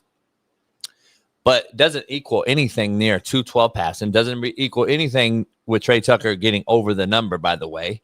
And Ashton Genty will get fed early. He'll get 8, 9, 10 carries early, but he's not going to get no yards. And then at the end of the night, he'll end up having one of those games we talk about tomorrow where they should have kept feeding him because at halftime he had 10 carries, but the rest of the game he only had 13 total. That's the night it's going to happen. That's why I don't think he hits the number.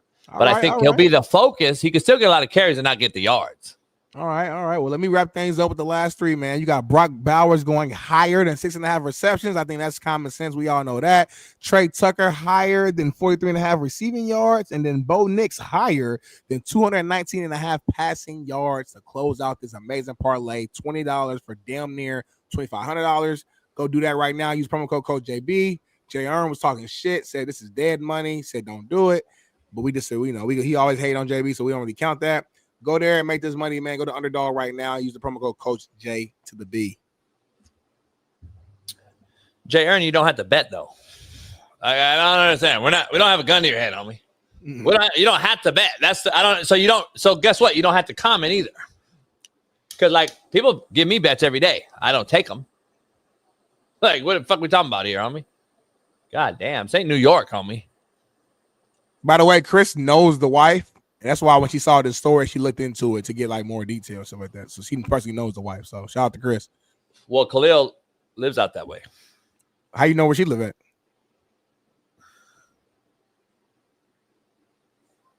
Hello?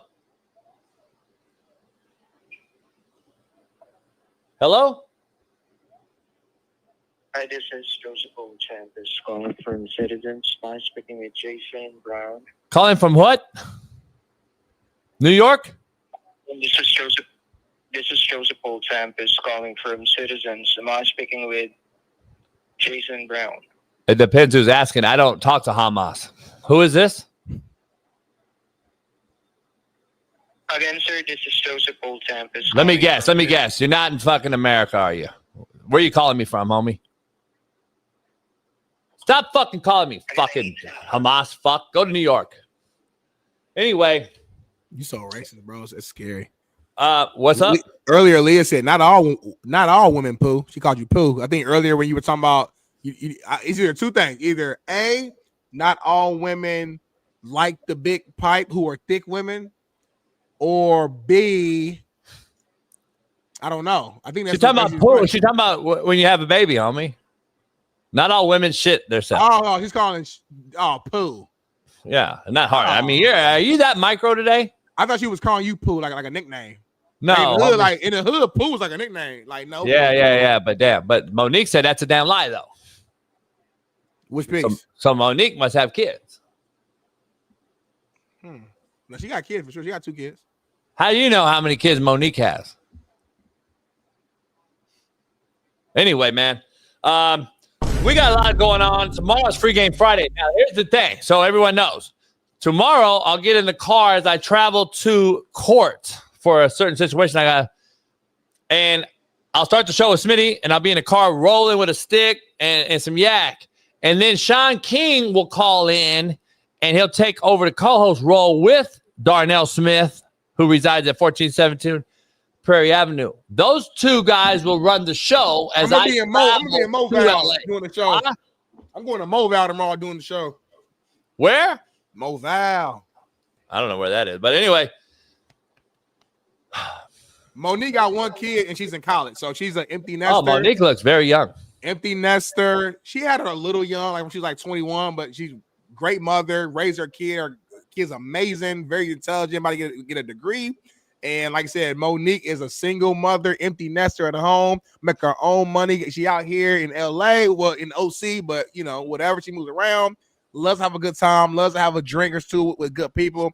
And she's available to hang out whenever you want to. But like you said, man, tomorrow is going to be the all-black show. That's the thumbnail, Bailey. They ain't got to ask. All-black show. Put me on there. Put Shaun on there. Put some other black guests that we usually have on there. I'm hitting up all the homies. Ain't no telling who we going to have on tomorrow. It's going to be a special guest, Free Game Friday, with all the black people. And then I'm going to have everybody white call in, and we're going to make sure that there's not the porch. And we're going to make sure that this show is continuing the same trajectory that it's always on. So I'll be on the show to start the show. That's is right. That hair? Is that hair in the middle? Or is that that's her hair coming down to her. That's right. All facts, Smitty. Thank you, hun. See, ain't that like a black woman love? Like not even know some like sexual shit. Even like a grandma love. A mama look like a black. And you know this, Jay, because you grew up in the hood. They just hold you different. It just thank you, hun. Like hun. That hun was powerful. You know what I'm talking about? That hun. I do. That hun hit different than when she said hun. I do. Until it turned crazy though, and then you're right, huh? And then the bitch turned crazy, but yeah, you're right though. Like for a while it's good, and then it turned crazy, and then they want your money and then cash app them and all this shit. But anyway, she got her own money though. Like you know where she live at? She live with the white folks. She got her own money. Yeah, she live with FA now.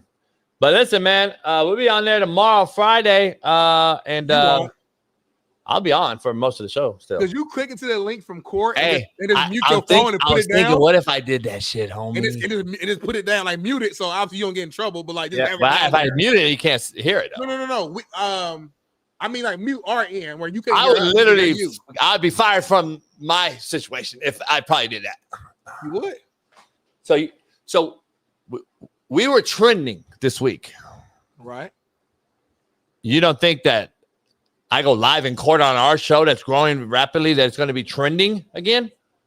But you're going to be standing up the way I envision it, and your phone's going to be like just sit down to where it only sees your face and your chin. We're going to hear some shit in the background, but we ain't going to see shit. We ain't going to see nothing. But you're going to hear what's going on. I mean, that's part of it. They're going to be like, $80 million. Shit. I didn't know down there. I didn't know. Shit. I want to make sure nobody ever see me again. I kind of want to go with you. Quiet. I want to go with you, quiet as cat. I want to support you. It could be the Shaun King and fucking Eric Weddle show tomorrow. I want. Why do you want to support me so much? It's weird. I was gonna make sure you know what's funny? I laughed the whole time on the commercial break. Real quick, I laughed on the whole time on the commercial break getting coffee. Right? Yeah. Because when it ended, and we showed my new T-shirt merch. Yeah. And then you were like so racist, so sexist, so blah blah. And then you got up and was like, "Go buy the shirt." So damn near, you still want the money though. That's what people don't get. Well, if you're macro, then you'll bring this thing full circle as we close out. You asked me a very important question at the beginning of the show. You said, Darnell, Big Smitty, are you a socialist or are you a capitalist? I know your answer. See? Thank you, homie. Go buy that. Make me a sandwich. See you tomorrow. Free Game Friday. Peace.